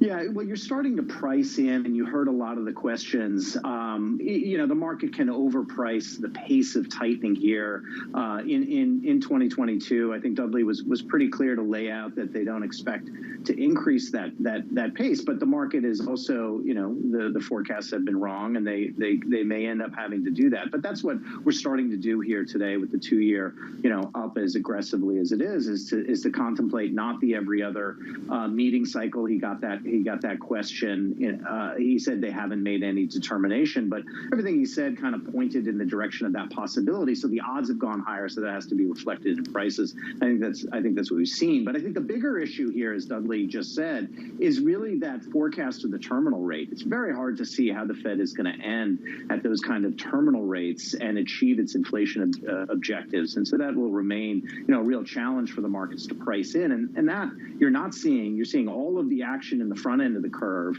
But eventually, I think the debate is going to have to turn to the terminal rate. And are they going to be able to really achieve inflation objectives without getting that terminal rate significantly above positive in terms of real rates? So, Jeff, let's talk about real rates. I caught up with a colleague of yours, Bob Miller, good friend of yours, I imagine, as well. Yeah, absolutely. Short tips. Real yields have got to come higher. Last year, the problem was inflation. Now it's the policy response to it. And if you think the Fed's going to be successful, real yields need to push higher. They've got to push much higher. Now, Jeff, we're at about negative 56 or so on a 10-year. I just wonder where you think this is going now, Jeff, with everything you just said. Yeah, I mean, that is exactly what I just said, is that real policy rate, and you're talking about the 10-year real yield here, that isn't going to be able to be as accommodative if the Fed is really set at trying to rein in inflation. And markets have priced out some of that, but I think there's more room to go. You look at every tightening cycle never ended with the policy rate below the level of inflation. So right now, the Fed is expecting to get all of that work done for it by the collapse in inflation. It may not, only come from the decline in inflation, and so we're going to need some higher terminal rates to start to be priced in, and that's how you get eventually that real yield closer to zero. Jeff, you said something earlier that I want to pick up on, the idea that the risk of some sort of financial instability is increasing as the Fed gets more aggressive and as we have this real tension here between valuations and fundamentals. How does that change the way that you're arranging the portfolio? Does this shift your view in any way as far as investments this year?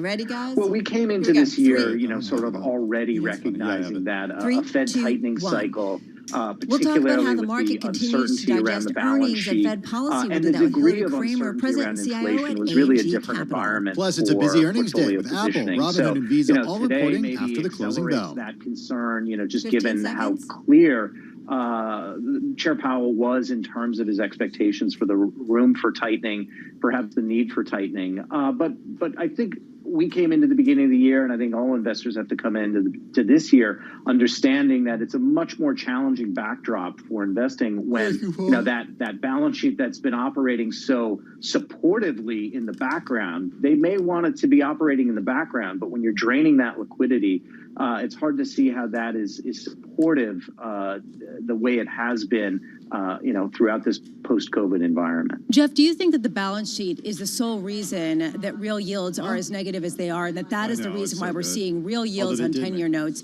rise to the highest levels since June 2020?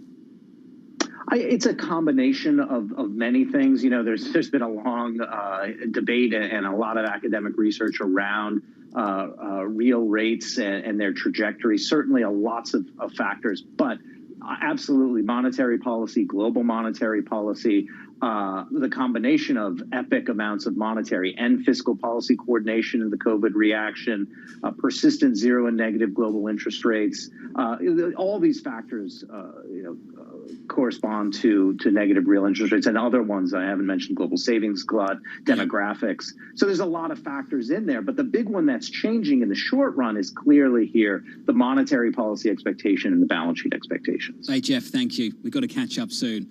What a move we've seen today. Jeff Rosenberg there of BlackRock. TK, you saw it, just to break a 70 briefly there on Tuesdays. These are markets on the move. I would really emphasize, John, as we set up for the digestion of this by the research community, that this was substantial moves today. I'm sorry, I'm not going to mince words. A 2 standard deviation move anytime in a 2-year yield's a big deal. Equity market down on the NASDAQ by about 1/10 of 1%, down 1/3 of 1% on the S&P, up 12 basis points on a 2-year yield. Guiding you into the close, let's get to Romain. What's coming up, Romain? Yeah, it looked like on the close we were going to be talking about a rally. now it's going to be about that reversal. Apple shares were up about 3% here on the day, now lower by about 0.4%, setting Apple up for what's going to be a 7th straight day of declines. Of course, one of the worst setups heading into an earnings day tomorrow. As far as what we're going to see tonight, you talk about the yields, that 12 basis point move that we saw on the 2-year yield, as well as the gains that we saw along the rest of the curve here. That's putting a lot of downward pressure here on some of the other stocks out there, including the home builders. D.R. Horton, which was up as much as 3%. Now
remarks about inflation at a news conference carried live right here on Bloomberg Radio. While the drivers of higher inflation have been predominantly connected to the dislocations caused by the pandemic, price increases have now spread to a broader range of goods and services. Wages have also risen briskly, and we are attentive to the risks that persistent real wage growth in excess of productivity could put upward pressure on inflation. The Fed chief said the inflation situation is, quote, slightly worse than it was at the time of the December meeting. So again, 10-year yield 1.85%, S&P down 19 now, a drop there of 0.4%. Briefly, Russia and Ukraine have agreed to more talks in 2 weeks, and Turkey's President Erdogan says Israel's president may visit Turkey next month. After the bell, we hear from Tesla. Tesla up now by 1.8%. I'm Charlie Pellet. That's a Bloomberg Business Flash.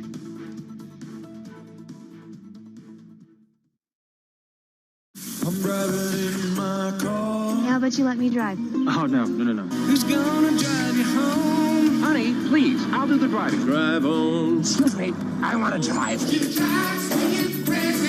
the question that drives us.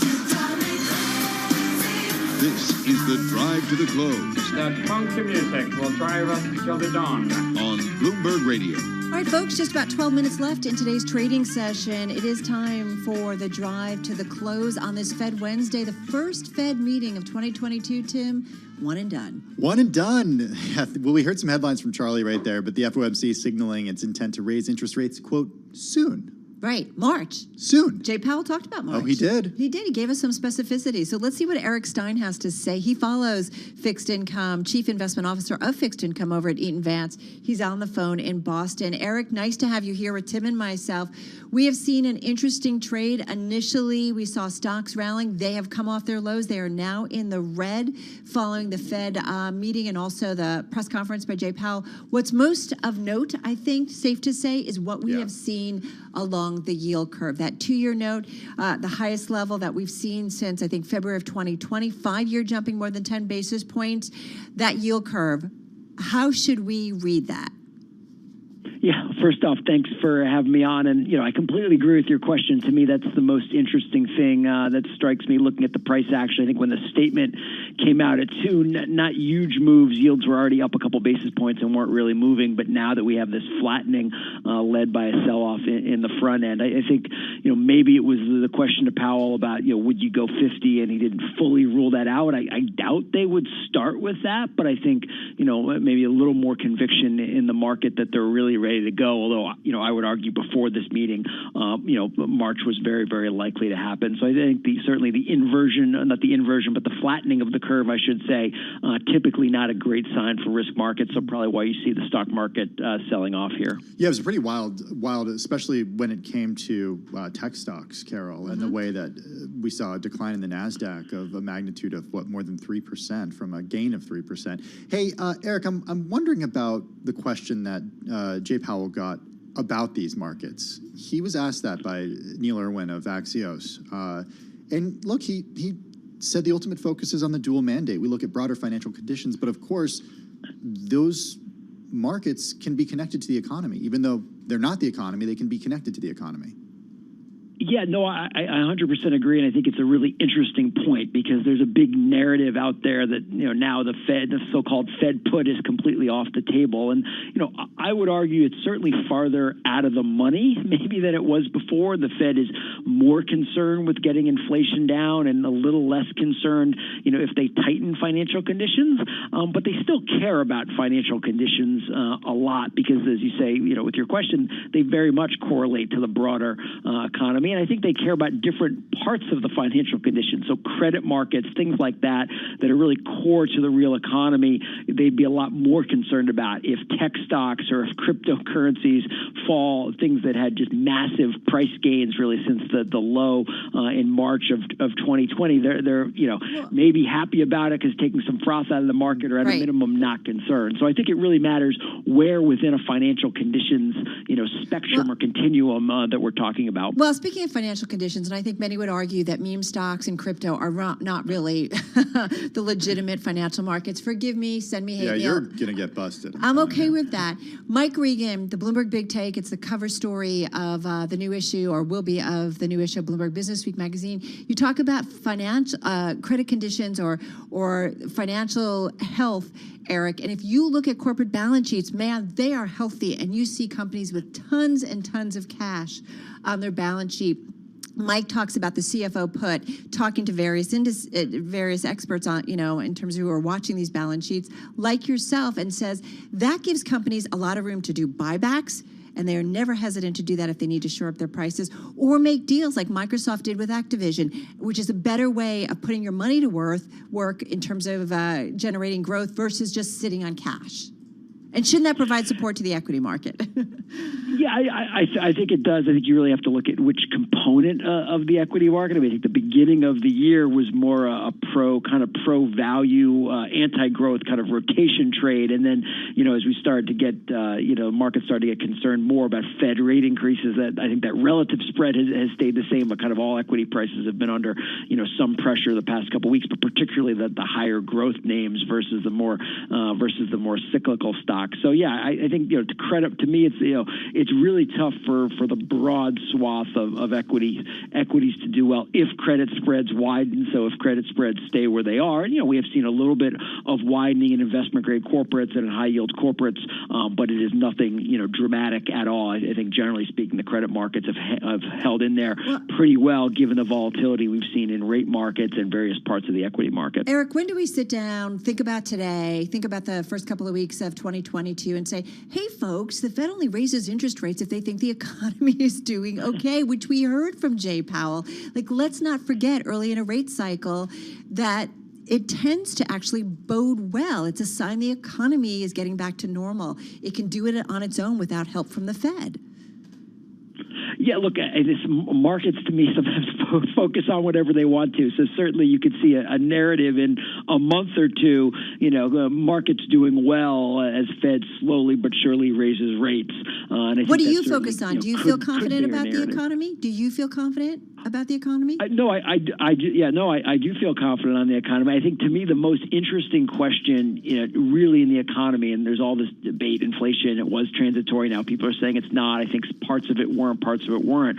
Were the labor market. We've seen just dramatic changes in the labor market post-pandemic with less participation, more wage pressure, things like that. I think that is permanent and that is real. Whether it's permanent or not, I think it is a structural change. So I think that while very much an indicator of strength in the economy, just more of a challenge for various parts of the corporate sector. So I think we're in for a period of strong growth. We'll see how much the Fed can tighten conditions somewhat, but not too much, and growth can continue kind of on its own momentum without that extreme help either from the Fed or from the fiscal side of the equation. We saw big swings as Powell was speaking, not only in the equity market, but of course in the bond market as well. Okay, traders. Hello, traders. I'm going to place an order to buy that caused euro. The price I'm looking to buy, 112.40. It's almost the price. Oops. People are. No, I didn't have. Will the Fed ultimately sorry, get to restrictive policy feel, or not? Because I think the narrative let's has been see over the past. If I'll be able. It's almost market price. Increase expectations pick up. Okay, the Fed's going to. All of you guys who want to trade euro, it's we probably will hold until tomorrow. So make sure that you have enough funds on your account that if will be margin call, it will not hopefully happen for you, okay? I'll speak to you later when we will get filled. I still have order placed but not filled yet. Stay safe, guys. So it's not necessarily a bad thing, some of the volatility that we've been seeing. Advice to investors then, what should they be doing when it comes to fixed income? Yes, so, certainly floating rate bank loans have had a great start to the year and positive, and those have always been a big strength for us here at Eaton Vance. I think that's a good place to be. Maybe a contrarian take would be emerging market assets that have been kind of the laggards in fixed income for some time, and at least the local part, the non-dollar part of emerging markets, actually held up pretty well beginning of this year. On big rate increase days like we see today, you're going to have dollar strength and EM currency weakness, but I think on a longer term perspective, actually, if you want to make a lot of money in fixed income, EM might be the best place to be. And, shorter term, I think floating rate, will continue to be a really, hot asset class that will, produce nice returns for investors. All right. Going to leave it on that note. Hey, Eric, thank you so much. Eric Stein, he's Chief Investment Officer, Fixed Income at Eaton Vance, on the phone from Boston on this Fed Wednesday, our first meeting of 2022. We've got the 10-year note with a yield of 185. We've seen quite a move up there. 5-year note with a yield of of 166, two-year note, the shorter end at 113, and we were certainly at different places prior, much lower in terms of yields prior to the Jay Powell press conference. All right, that's going to do it, at least for this moment. We're going to head over to our TV team. Coming up next, we're going to be joined with our TV team for Beyond the Bell. Radio, TV, YouTube, we're going to count you down to the close on this Fed Wednesday. Beyond the Bell, Bloomberg's comprehensive cross-platform coverage of the U.S. market close starts right now. And right now, we are 2 minutes away from the end of the trading day. Romaine Bostic, Caroline Hyde, Taylor Riggs counting you down to the closing bell, here to help take us beyond the bell. It's our global simulcast. Carol Massar and Tim Stenovic joining us right now, and we welcome in our audiences across Bloomberg Television, radio, and YouTube. Carol, of course, 2 p.m., a pivotal moment where we got that Fed statement. It was interpreted, I think, by the market as relatively dovish, and then Jay Powell came out and started talking. Yeah, reiterated kind of those hawkish comments we got in the December meeting. Very different. It's all about the bond market today. You definitely saw a reset and recalibration in terms of those yields moving up along the yield curve and a flattening as well, Tim. All about the bond market, but we can't ignore the equity market and the big moves that we've seen this week, and the big moves continue today. Look at what the NASDAQ 100 did. It raised a 3% gain. This for the first time since 2015, as the Fed chair was speaking about rate hikes. I mean, are we over reversals yet? That's 3 straight days, extraordinary moves that we continue to see. And the question mark also of this hawkishness, is it about, you know, has he responded in some ways, though, to the volatility in the market? Some in ING saying, why on earth are you still letting the balance sheet, well, why are you not pulling away from that immediately? Some saying, well, they think that's because of what volatility we have seen in the market. Well, and Scott Minerd answering that question saying, well, the Fed told everyone that they would wait till March, and so we're going to wait till March because we don't want to sort of front run. Or Okay, guys, position closed on, position opened on euro at 112.40. Well done, all of you guys who decided to trade. We'll hold this. We have quite a few positions on euro against United States dollar, so we need to close them because it's not much point to hold them for a long time. I'll speak to you later. And if you want to get the strategy, please go to company.co.uk and you can get the strategy. Otherwise, all of you guys, other guys who already have a strategy, you know what to do. And stay with me, follow my trades, copy them for free if you want. And also, you can share and make a profit with me. Okay? Stay safe. I'll speak to you later. %, about 7 points. The Dow Jones Industrial Average down 0.4%, or about 131 points. And I want to get to the Russell 2000 because this was the biggest outsized move we saw to the downside here, down about 1.4% here to finish the day, raising a lot of concerns and a lot of questions, I say, rather than concerns, about where investors are looking right now, Carol, to put their money. Yeah, absolutely. Well, they're looking to put their money when it comes to the semiconductor sector, because you did see the stock certainly holding on to some gains in today's session. Speaking of technology, certainly front and focus, and we should talk about, I think, Intel crossing. We're waiting on earnings from Intel. They are crossing the wire right now, it appears. The main headline right now is actually the forecast for Intel looking out to the first quarter here. They're looking at revenue of about $18.3 billion. That's slightly above, I should say, street estimates of $17.7 billion here. The company also announcing a boost to its quarterly cash dividend. I haven't quite seen the numbers yet for the past quarter, so for the fourth quarter, but right now that's the main headline we have. We're going to wait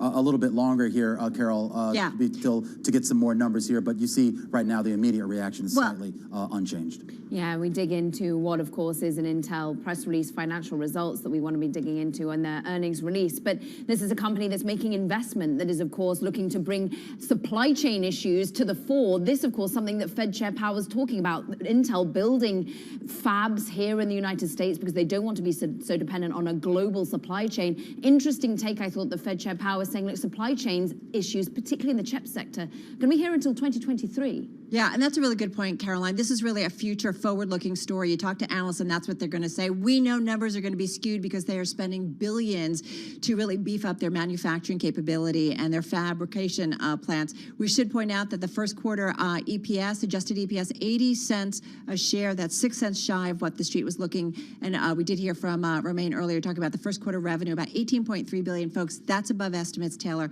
The estimate on the street is $17.67 billion. And it was interesting, too. Our BI AI analyst is really nailing this, coming off of the Microsoft earnings that we had yesterday, the strong tech spend that's still within the sector, and the strong sort of retail consumer spend as well. Remember, commercial PCs were really strong, and so that was sort of thinking that that would fold in further into that Intel client segment. Caroline. Yeah, and I just to point out, this Intel release is a mess. It's basically sort of a in chapter and verse in several parts here. But those fourth quarter numbers, just to reiterate here, they did beat on adjusted EPS. They did beat with regards to revenue. However, the guidance going forward for the current quarter here into the first quarter appears to be a little bit light, at least with regards to the adjusted EPS figures, 80 cents versus 86 cents that the street was looking for. Revenue, I guess you'd call it relatively in line, 18.3. Street was looking for roughly 17.7. Yeah, I'm also digging into this press release. CEO Pat Gelsinger saying, quote, our disciplined focus on execution across technology development, manufacturing, and our traditional and emerging business is reflected in our results. We remain committed to driving long-term sustainable growth as we relentlessly execute on our IDM 2.0 strategy. Certainly speaking about that investment that it's making, those investments that it's making. Certainly don't want to front run anyone else who's already mentioned this, of course, but increasing the quarterly dividend by about 5% as well to about 37 cents a share as well remain. Yeah, let's bring in someone who knows a lot more about this. Mandeep Singh, he is joining us right now of Bloomberg Intelligence. Mandeep, we're talking here about the Intel numbers, which are kind of coming in a little bit choppy here, but based on what you've seen so far, what's jumping out at you? Yeah, well, look, I think the 1Q guidance definitely is light, but when you look at the numbers, it seems the data center side is probably where they have more issues in terms of the competitive landscape. We already know AMD is taking share, and that is what is reflected in the print that, you know, you've got basically AMD and NVIDIA kind of taking share in the data center, as well as the hyperscale cloud guys really, you know, doing well. Well, just to be clear, I mean, the data center headline that we're getting for 4Q is about 7.3 billion. The street consensus was 6.7. So at least on that, that's a beat. But when you look at it, 7.3 billion coming out of that data center business, is that a good sign or a bad sign? Well, so again, when you look at it on an year-over-year basis, I feel the consensus was on the lighter side in terms of how they were mapping it. But when you look at the overall semiconductor market, remember we are coming off of a demand environment where semiconductor companies are growing, you know, north of 20, 30%. In the best kind of demand environment, Intel is growing flat. And so that is where the data center goes. All right, in conversation right now with Mandeep Singh at Bloomberg Intelligence. Tesla earnings crossing the wire right now. Yeah, let's talk Tesla. Adjusted earnings per share coming in above estimates, $2.54. Estimates were for $2.36. Fourth quarter free cash flow coming in above estimates, way above estimates, $2.78 billion versus $1.67. Also, fourth quarter automotive gross margin. This is a really important one. It's a measure of profitability. That also beating estimates, coming in at 30.6%. Estimates were for 29.9%. Tesla shares bouncing around after the market, after the close right now, up about 1.2% in after hours. Talk about increasing production. They say they're trying to scale production as quickly as it can. This is a company that just sort of can't make them fast enough. Of course, neither can the rest of the auto industry, as they're dependent particularly on chips. Tesla's seeing a 50% average annual growth in vehicle deliveries. Let's go back to the chip side of the equation, though, because Mandeep is still with us. And Intel, of course, the key player that's trying to bring onshoring to the chip-making part of the U.S. story. Mandeep, when we fold this into the Federal Reserve that still sees supply chain woes to be here until 2023, what do you make of the increase and the margin hit, therefore, that Intel will take from that investment? Well, so clearly they have no choice at this point but to kind of go big into fabs, which is what they are doing. My problem is we are seeing that architecture shift from x86 towards ARM, and you know that ARM acquisition probably is going to fall off. But a lot of the hyperscale cloud players, especially on the data center side, are pivoting to ARM. So even if Intel was to expand fab capacity, that doesn't change the fact that, you know, they specialize in x86 chips and not ARM. And that is the key question that investors are grappling it. Is Intel going to pivot to ARM when it comes to these new fabs that they're talking about? Intel, we watch as it is pretty volatile after hours. Mandeep Singh with All the Inside Track, Senior Technology Analyst for Bloomberg Intelligence. Let's get a deep dive in Tesla now, because it's clearly volatile after hours, down by some 5%. Supply chain limits likely to continue through 2022, Ed, and they say that's the main limiting factor. Yeah, for me, it's what's not in the report rather than what's in it, right? They haven't given a number for full year 22 in terms of production. What's really interesting, they list this table every quarter of the installed production capacity for all of their factories. They talk about ramping Austin, they talk about ramping Berlin, but they don't give a figure of how many EVs those two factories are capable of building. And I think we came into this, guys, right, knowing that, okay, Tesla has beat quite comfortably on the top and bottom line here, but the street was looking for strong forecast and strong outlook, and they didn't give that. I heard Mandeep saying that the Intel forecast, for example, was quite light. Look at what that stock's doing in after hours. We don't have a good sense here of the outlook for the full year, and that seems to be what's weighing on the stock after hours. Ed, what do investors want to hear about this updated product roadmap? We know that Elon Musk was not on the call last quarter, but he did say he would be on the call this quarter for an updated product roadmap. Tesla Semi, Cybertruck delivery date. What do investors need to hear? Yeah, it's interesting. So, you know, there's a line here about making progress on industrializing the Cybertruck. I will never forget being in Los Angeles when that thing rocked up on stage. And I look around in the room and everyone thinks this is a joke, right? But since then, everyone wants to know when it becomes real. Elon Musk, as you said, I'm not really interested in being on the earnings call anymore because I've got better things to be doing with my time, but he will be on this one. And I think that people really listen to what he has to say, even though he's missed those deadlines, self-imposed deadlines in the past on this issue. The thing about Cybertruck and Semi is 4680 cells. You have to forgive me, guys, because I'm scanning through this. They say that they're working on 4680 cells. That's pretty much it in the deck. And these products are contingent on that next generation of cells. So I think we'll want to hear more about that. Well, let's get to the broader issue here. I mean, we're going to parse these numbers, Ed, and I know it's kind of hard for you to do that live, but let's talk about the broader issues here with supply chain. We know from previous quarters that Tesla seemed to assert that some of the supply chain issues that other automakers were dealing with weren't necessarily its same issues, at least not to the same extent here. Yet all the headlines I'm seeing crossing the wire seem to suggest, at least for some of these newer models, or at least the models that are still a glimmer in Elon Musk's eye, that it is still an issue. Definitely. And the key takeaway for me is the line that the existing factories, Fremont, Shanghai, have been operating below their capacity because of the supply chain constraints. You know, that Tesla was able to circumvent much of the semiconductor shortage, for example, by using alternative semiconductors, rewriting the code and program to get around that. They are nimble, right? They don't operate like a legacy industry company. But what does it mean when they talk about their factories have been running below capacity? We made so much hay just a few weeks ago about how they ramped up production to try to meet some of those production and delivery targets at the end of the year. If they were running below capacity, what exactly were they rushing to do? Yeah, money left on the table. They had a blowout fourth quarter in terms of deliveries, way above expectations. You know, the street's looking for 1.3 million in 2022. Maybe they're rethinking that number now with the supply chain thing. Tim was talking about gross margin, automotive margin. Look at the forecast on the Bloomberg terminal, whether you use MODL Go or FA Go. That gross margin starts to shrink in the second, third, fourth quarters of this year. Why? Because you've got to spend time ramping up cars out of Berlin and Austin. Those cars aren't as profitable as the ones coming out of Shanghai and Fremont. So the picture for Tesla and its profitability profile will change this year as those two factories come online. If it's dealing with supply chain issues, it's leaving that volume of profitable cars from Fremont or Shanghai on the table if it's not able to get as many out. Ed, finally, we think big picture about this company, where we are, Always. and you're looking at a huge free cash flow number, increase of cash on the balance sheet by an additional $1.5 billion.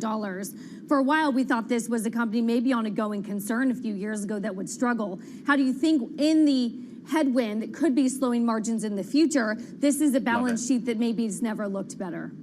Love it. And Morgan Stanley, Adam Jonas out with a note prior to earnings saying that this is no longer a concept stock, whatever that means, and that if you don't own Tesla, you run the risk of not holding the stock that makes its peers obsolete. I'd point out one thing, though. Going into earnings, this is a company that trades at 98 times earnings, right? It's the top 10 most expensive stocks on the S&P 500. Is it impervious to the psychology around higher rates and valuations? Because if we're not having this kind of mega outlook for the year in terms of growth, what happens when rates come up? Well, exactly. And Tesla was a proxy for the EV space. And as you've been reporting pretty extensively here, Ed, there's a lot of competition out there this year that they didn't have 2 or 3 years ago. Right, exactly. More than one game in town. All right, Ed Ludlow, Bloomberg West Coast correspondent, breaking down those Tesla earnings. Again, the stock is down about 4% in the after hours. Let's also remind you of Intel, because that stock is definitely on the move, and we're seeing some disappointment among investors. It has to do with the first quarter outlook. Revenue about $18.3 billion, and the estimate of $17.67. There's some projections in terms of what the company is talking about. That seems to be that first quarter profit forecast, is really the concern that analysts have looking forward. But let's not forget that this is a company that is spending tons and tons of money in terms of manufacturing and fabrication plants that will take some time to pay off. And Carol, I want to go to that. I want to fold all of this in, the supply chain issues narrative that we're seeing from Tesla, the fact that Intel is spending so much to try and control that supply chain a little bit more. Well, that's meant for the entire market, as we have, of course, Fed Chair Powell trying to rectify some of the inflation caused by that supply chain issue. Kriti Gupta's with us, of course, of Bloomberg, to dissect the entire market moves that we've seen. Once again, downward trajectory after hours, some of these earnings, that's going to weigh heavily on the futures market for the NASDAQ. Yeah, absolutely. This is important to keep in mind, though, in context of what we just heard a couple hours from Chairman Powell. Remember last night, actually, we heard from Microsoft, pretty good earnings, and yet the stock was still suffering. So even though some of these numbers are actually quite good, despite some perhaps the weaker forecast, these stocks are still getting punished after hours because of what happened intraday. And of course, this has everything to do with your point, Caroline, of the supply chain issues. And they're not the first ones to say this. Remember, we also had headlines coming in from Kimberly-Clark, which I think is actually the earnings story of the day. The idea that they are actually not only weren't able to kind of meet their guidance, but essentially they weren't able to profit and pass on as much cost, to the consumers to offset some of those issues. And I believe Mike Sue's quote, the CEO over there, basically made it clear that this was basically, in terms of costs, basically a record year for them in terms of costs, and they were not necessarily able to defray those down the road to other folks. I just want to point out, Kriti, just on this same note here, we're getting earnings from other companies that have been affected by the supply chain issues, including Whirlpool and a few others. When we talk about what moves this market in aggregate, the equity market, I should say, in aggregate, should we be paying attention to this spike in yields? Should we be paying more attention to the spike and the persistence in some of these inflationary and supply chain pressures? I wish I could say one or the other, because it's really kind of a balancing act right now. I'm going to go back to the Kimberly-Clark example because it's such a good one. They actually said that they're going to be hiking up prices in a mid to high single digits through the end of 2022. Fold that into the equity picture, and at some point you're starting to talk about not just inflation, but at what point do we reach that consumer pain threshold? For now, on a single stock basis, and you're seeing this with the earnings that are rolling out, and I'm willing to bet, and I think this is consensus here, that some of the earnings that are going to be coming out in these next couple of months are also going to be earnings beats. The question is there going to be earnings beats because of the margins, because operating costs, they've learned how to deal with it. What they haven't learned how to deal with is what happens when you don't have that strong of a consumer, and that's really the concern that I think Chairman Powell is getting at when he's talking about these consistent supply chain issues, because you still want a very strong labor market. You still want a strong consumer for these corporations to actually keep up with some of the inflationary pressures. And it's, of course, an inflationary pressure that's not lost on us in the middle of earnings. It's a big, big Fed Jay Powell day. And you see the reaction within the bond markets, Kriti, as the Fed looks to tackle some of those inflationary concerns.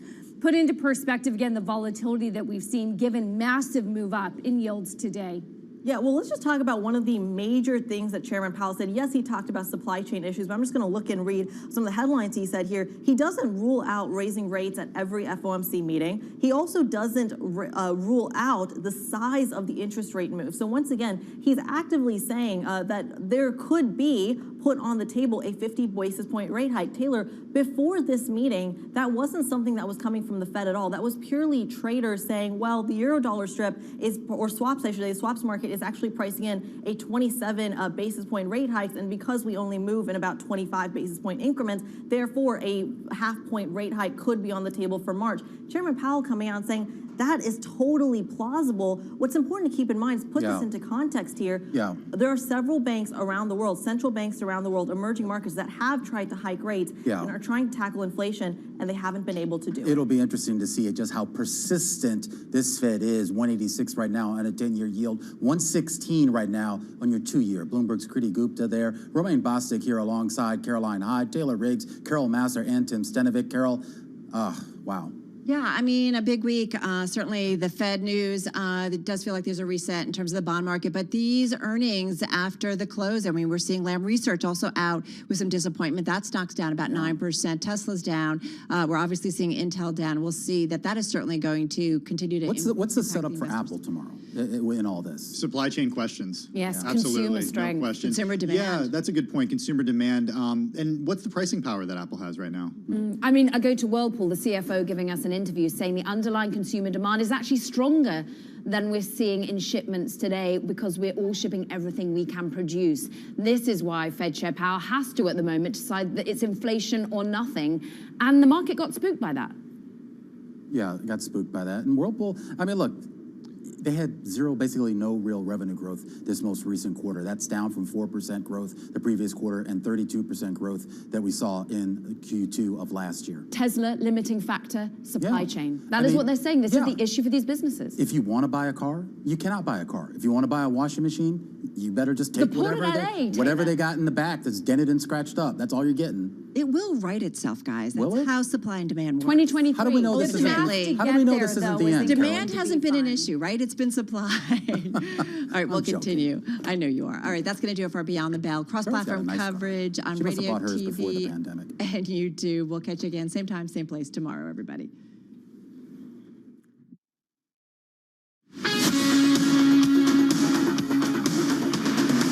This is Bloomberg Business Week with Carol Masser and Bloomberg Quick Takes Tim Stenovic on Bloomberg Radio.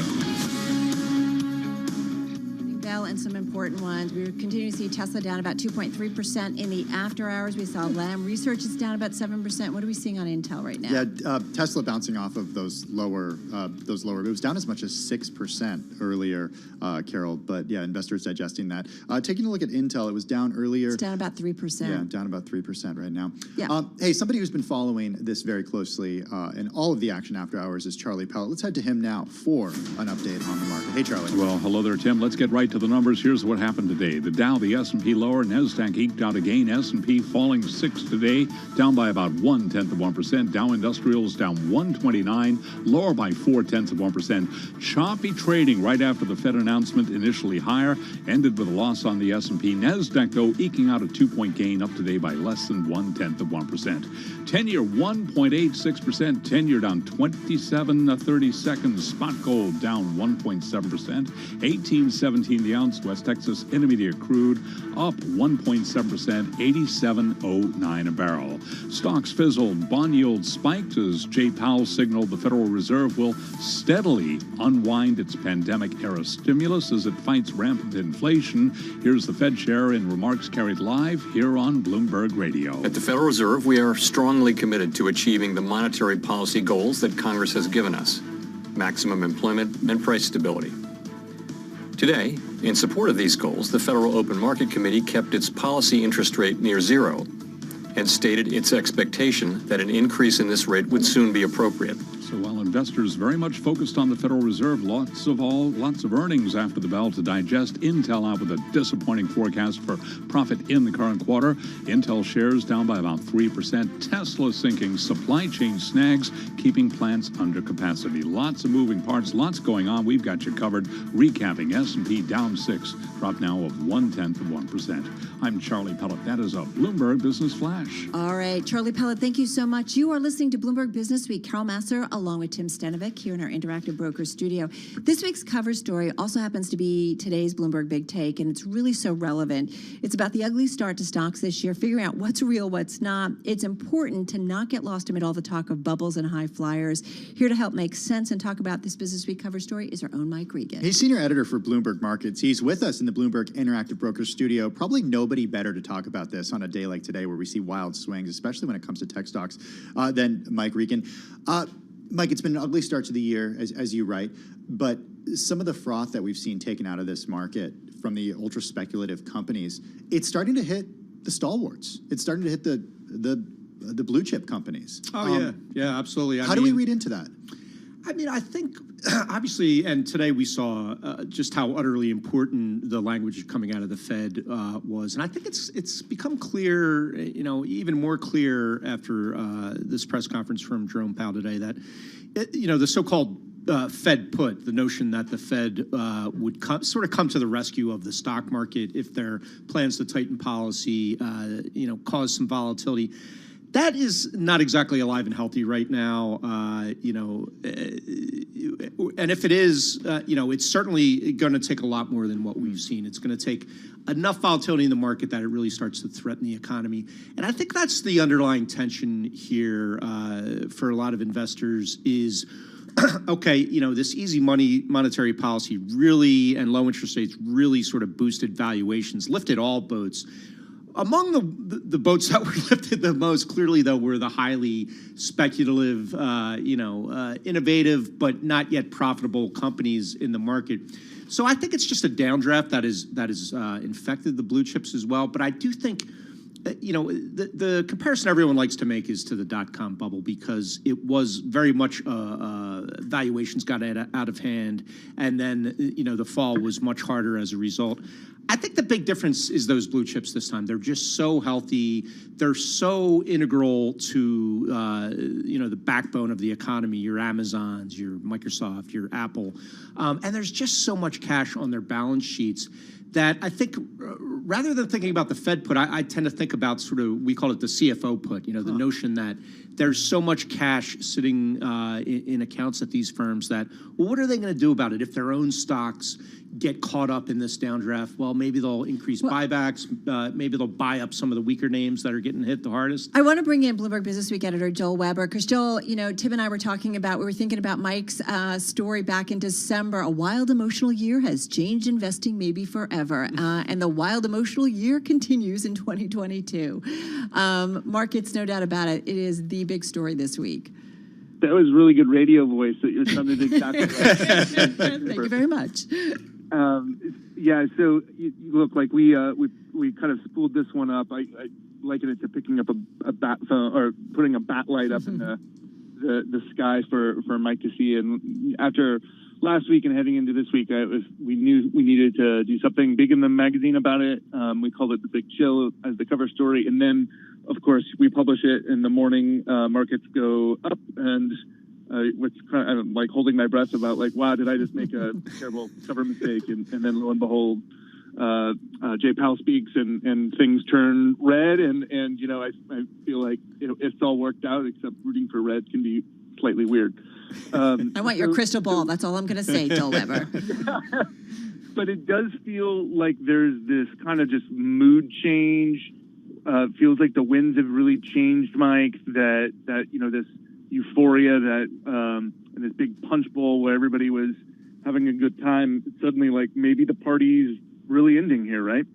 Yeah, absolutely. And I think, we've grown so accustomed in the decade after the financial crisis to sort of, rely on the Fed to kind of, pause or to get a little more stimulative whenever we needed, the market needed it. It's just such an different environment this time. I mean, obviously CPI at 7%, unemployment rate near those pre-pandemic lows, some of the lowest unemployment readings of our lifetime. So, you just get back to the basics. What's the Fed's role? What's their duty? Well, it's to keep inflation reasonable, around 2%, not 7%. And it's to keep the job market strong. So, the job market's fine. There's no need to keep stimulating the economy with the job market the way it is. But that inflation, and, I think probably 100 years from now, we'll be able to figure out how much of it was just the supply chain problems, how much of it was the easy monetary accommodations. Jay Powell talked about it in the press conference, right, in terms of, I hope I'll be here to look back and see how we assess everything. Exactly. But certainly, their back is sort of to the wall that they have to do whatever they have in their toolkit to tame this inflation, regardless of the cause of it, because they put all their chips on it being transitory. That's clearly transitory has clearly turned out to be a lot longer than anyone realized. And look, the U.S. stock market's been up an average of 24% per year for the last 3 years, 2019, 2020, 2020. So it's really hard to make the case that this 10% dip in the S&P 500 is enough to cause the Fed to reverse course. And I think that was hammered home in the market action today. But the third part of the Fed mandate is to juice my 401k. I didn't hear that from the Fed chair. No, didn't get that memo? Okay, No. well, too bad. But Mike, you mentioned the CFO put earlier, which I thought was just a genius part of the story.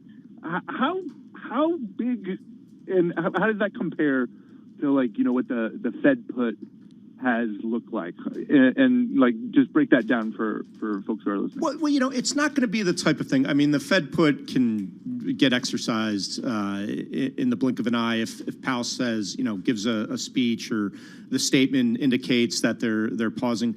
I think this CFO put that we made up is it's something that is going to play out over time, and not all at once. It's what does a company? And the example I used in the story was Microsoft's takeover of Activision Blizzard. A stock that just went through the roof during the pandemic. Everyone was stuck home playing video games, and then that euphoria faded fast, and the stock crashed. And then Microsoft comes in and swoops in and says, we've got a lot of cash on the balance sheet. This is a company that fits in perfectly as a bolt-on acquisition for us. So, they took a big swing at that, a big premium on what the stock was trading at.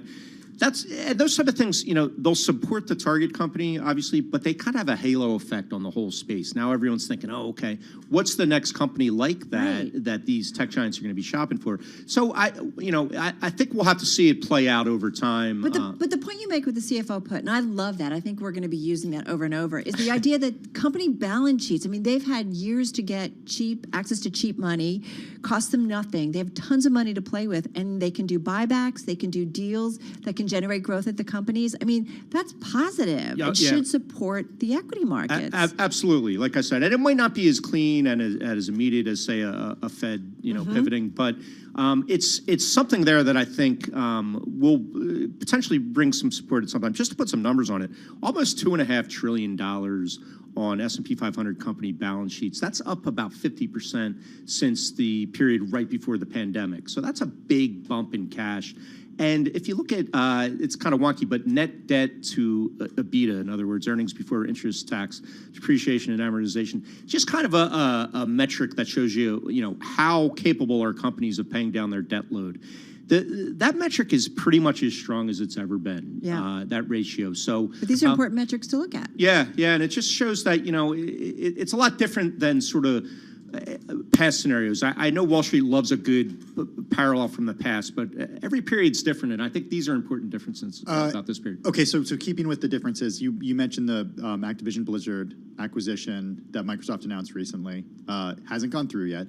What else can M&A tell us about where we are in a market cycle or how this cycle is potentially different? And we have about 30 seconds left. Yeah, I think a lot depends on what kind of M&A we're talking about. If it's real levered up, sort of an LBO boom like we've seen in the past, that can be a little bit riskier, I think. But just looking at all this cash lying around, if we're talking about cash or stock-funded acquisitions, I think that could be pretty healthy for the equity market and not really as risky as, say, an LBO boom. I love the last sentence. Still, it's worth considering that this market correction is just another necessary step for a world desperately trying to find its way back to normal. Let's remember that. Great story. Another great story from Mike Regan. A great cover image as well, so check it out. And it is the cover story of the upcoming issue of Bloomberg Businessweek magazine. Mike Regan, thank you. Senior editor at Bloomberg Markets here in studio. And Jill Weber, our thanks to you as well. Editor of Bloomberg Businessweek on the remote access from Brooklyn. Let's get a check of what's happening after market. And here to do that is Charlie Pellet. Hey there, Charlie Pellet. Well, there, let's begin with Tesla. Shares right now down by 2.6%. Right now, Tesla reporting fourth quarter profit did beat Wall Street estimates, setting a record for the electric car maker, but the shares lower after the company said supply chain troubles will limit production into 2022. So again, Tesla shares lower now by 2.5%. Intel out with a disappointing forecast for profit in the current quarter, fueling concern that the cost of CEO Pat Gelsinger's turnaround plan will weigh heavily on the chip maker's financial performance. After hours, checking Intel shares on the Bloomberg down now by 1.32%. Federal Reserve is alerting Wall Street to get ready for higher rates, but leaving rates near zero for now. And with that story, here's Bloomberg's Vinny Del Giudice. The Fed's policy statement points to higher interest rates to stem the 1980s-style inflation run-up. Quote, soon. The Fed says soon. The next meeting is mid-March. Meantime, Fed Chair Jerome Powell says the central bank is willing to move sooner and perhaps faster to trim its balance sheet. The Fed loaded up on treasuries and cut its benchmark interest rate to near zero to bolster the economy during the pandemic. Vinny Del-Giudice, Bloomberg Radio. Reaction from Eric Stein, Chief Investment Officer of Fixed Income at Eaton Vance, who was interviewed right here on Bloomberg Business Week. I think, maybe it was the question to Powell about, would you go 50, and he didn't fully rule that out. I doubt they would start with that, but I think, maybe a little more conviction in the market that they're really ready to go. Although, I would argue before this meeting, March was very, very likely to happen. Eric Stein talking about the stock market fade. Initially, we saw gains, but stocks fizzled. Treasury yields spiked after Powell signaled the Fed will steadily unwind its pandemic-era stimulus as it fights inflation. S&P down 6, a drop of 0.1%. Dow Industrials down 129, down 0.4%. NASDAQ eking out a 2-point gain today, up by less than 0.1%. 10-year down 29.30 seconds. 10-year yield 1.87%. Spot gold down 1.7%, 18.16 the ounce. West Texas Intermediate crude oil up 1.8%, 87.13 a barrel. Bitcoin briefly up 0.4%, 36,727. I'm Charlie Palapenas of Bloomberg Business Flash. All right, Charlie, thank you so much. Co-master back here in our interactive.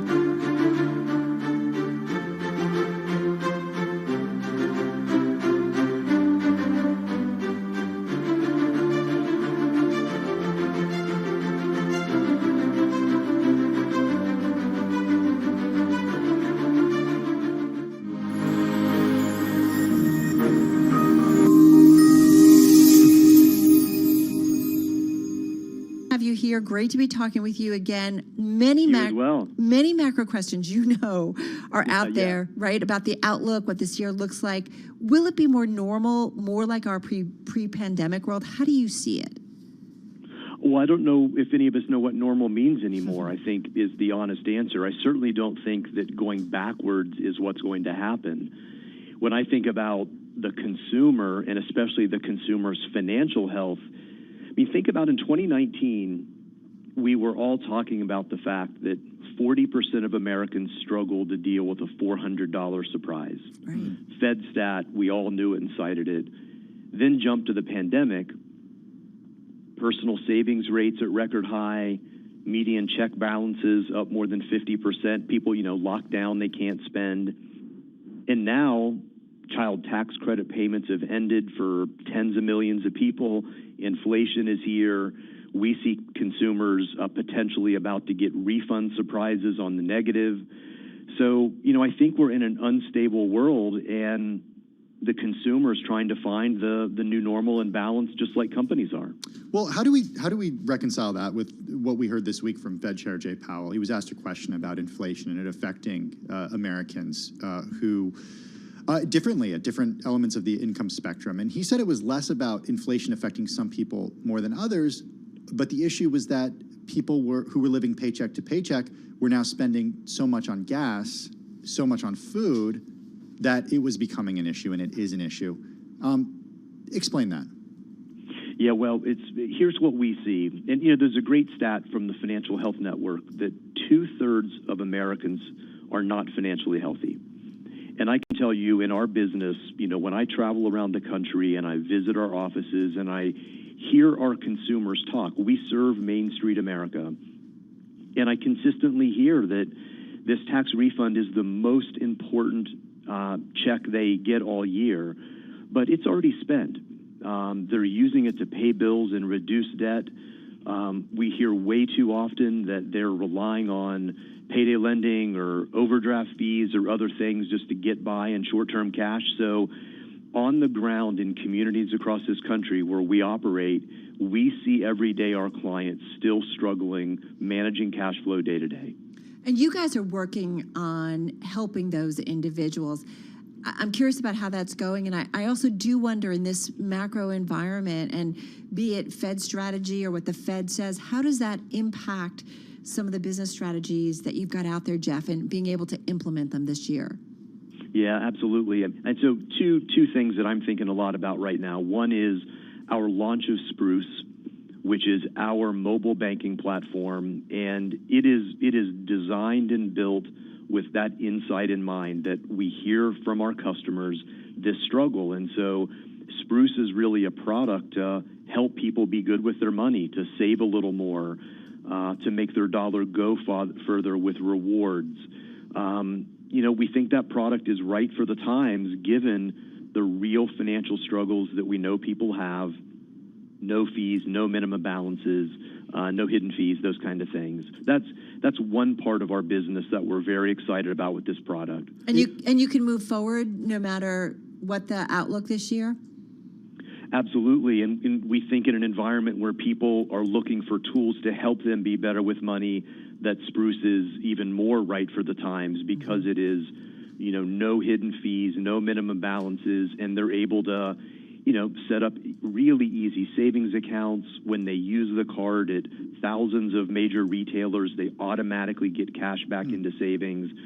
So we think, that we know there's a large problem in America. That problem seems to still be real, and we think Spruce is right for the time. So Jeff, what are your ambitions with Spruce? What firms are you trying to replace? Are you trying to become a full replacement for a bank? Yeah, so when we looked at the landscape, this was very interesting for us, because most people don't know that H&R Block used to be a federally chartered bank.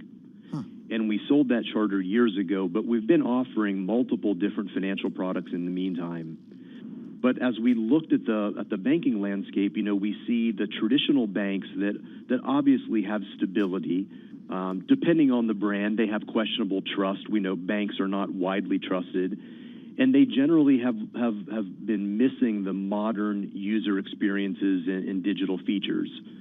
And then on the other side, those challenger banks are feature rich, but we see the technology becoming less and less of a differentiator now, and it's really about relationship and trust and brand, and we know that Block has that combination. So we think Spruce can be a really viable product in the market because it has the latest tech and features, but it's from a brand that people come to every single year, when they're sharing their most intimate financial details. So we'll talk more about it too, and I'm curious about usage rates or utilization, the metrics that you can kind of get an idea of who's using it and how it's going. We're going to come back to Jeff Jones, President and CEO at H&R Block, with us on the phone from Kansas City. In the meantime, well, the national news. Hey there, Nancy Lyons. Thanks, Tim. Secretary of State Antony Blinken says diplomacy is still the best option with Russia as troops mass along the Ukrainian border. He says the U.S. has outlined its terms in a letter to Russia today. We're not releasing the document publicly because we think that diplomacy has the best chance to succeed if we provide space for confidential talks.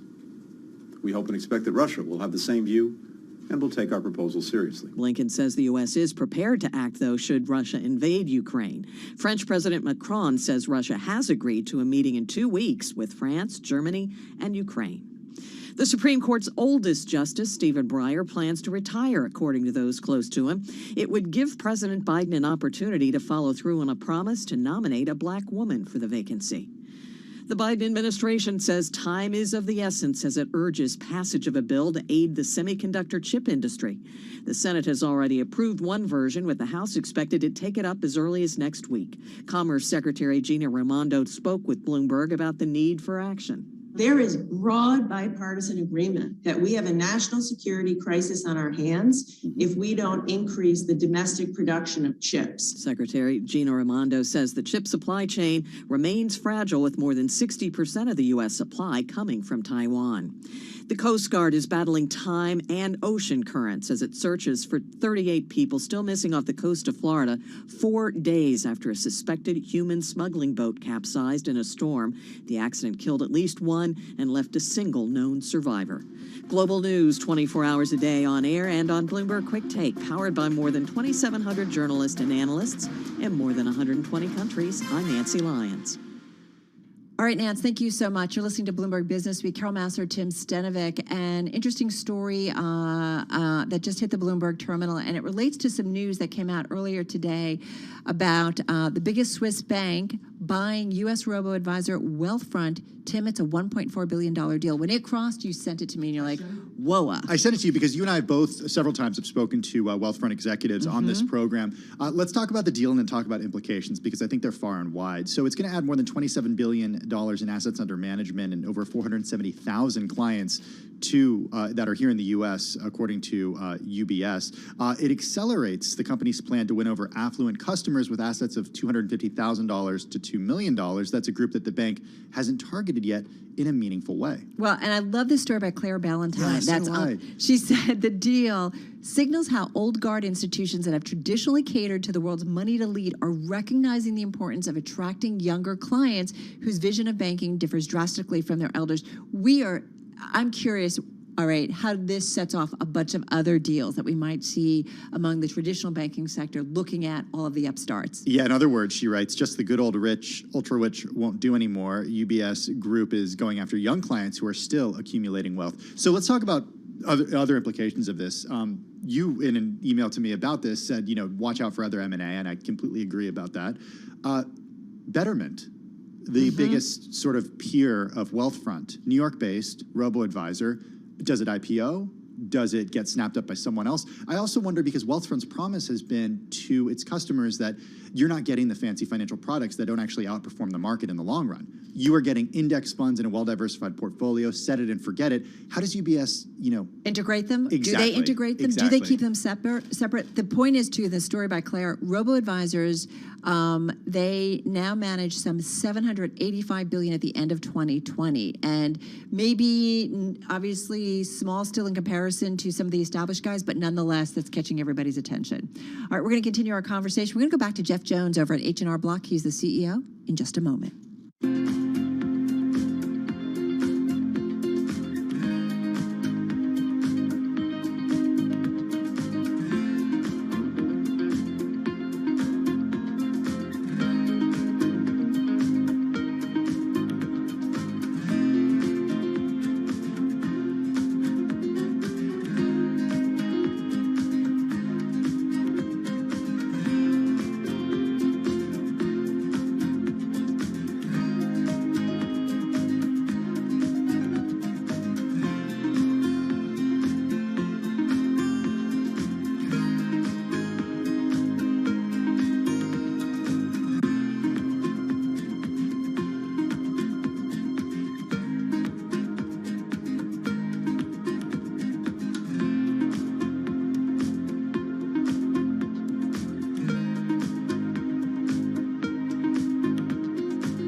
developments, headlines, and breaking news 24 hours a day at Bloomberg.com, the Bloomberg Business app, and at Bloomberg Quick Take. This is a Bloomberg Business Flash.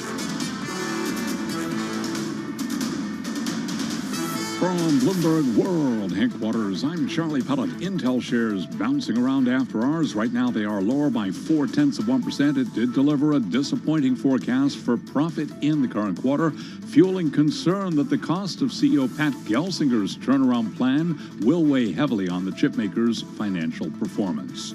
Also bouncing around after hours, Tesla. It did report fourth quarter profit that beat Wall Street estimates, setting a record, in fact, for the electric car maker. But the shares are now trading a little changed. They were lower for much of the after-hours session, but right now, Intel is looking higher by 0.7%. The company did say that supply chain troubles will limit production into 2022. Turned out to be a mixed day, down day for the Dow and the S&P. Initially, stocks popped after the Fed decision, but stock gains fizzled. Bond yields spiked after Jerome Powell signaled the Federal Reserve will steadily unwind its pandemic-era stimulus as it fights elevated inflation. S&P down 6, a drop of 0.1%. The Dow down 129, down 0.4. NASDAQ eked out a gain of 2 points, up by less than 0.1%.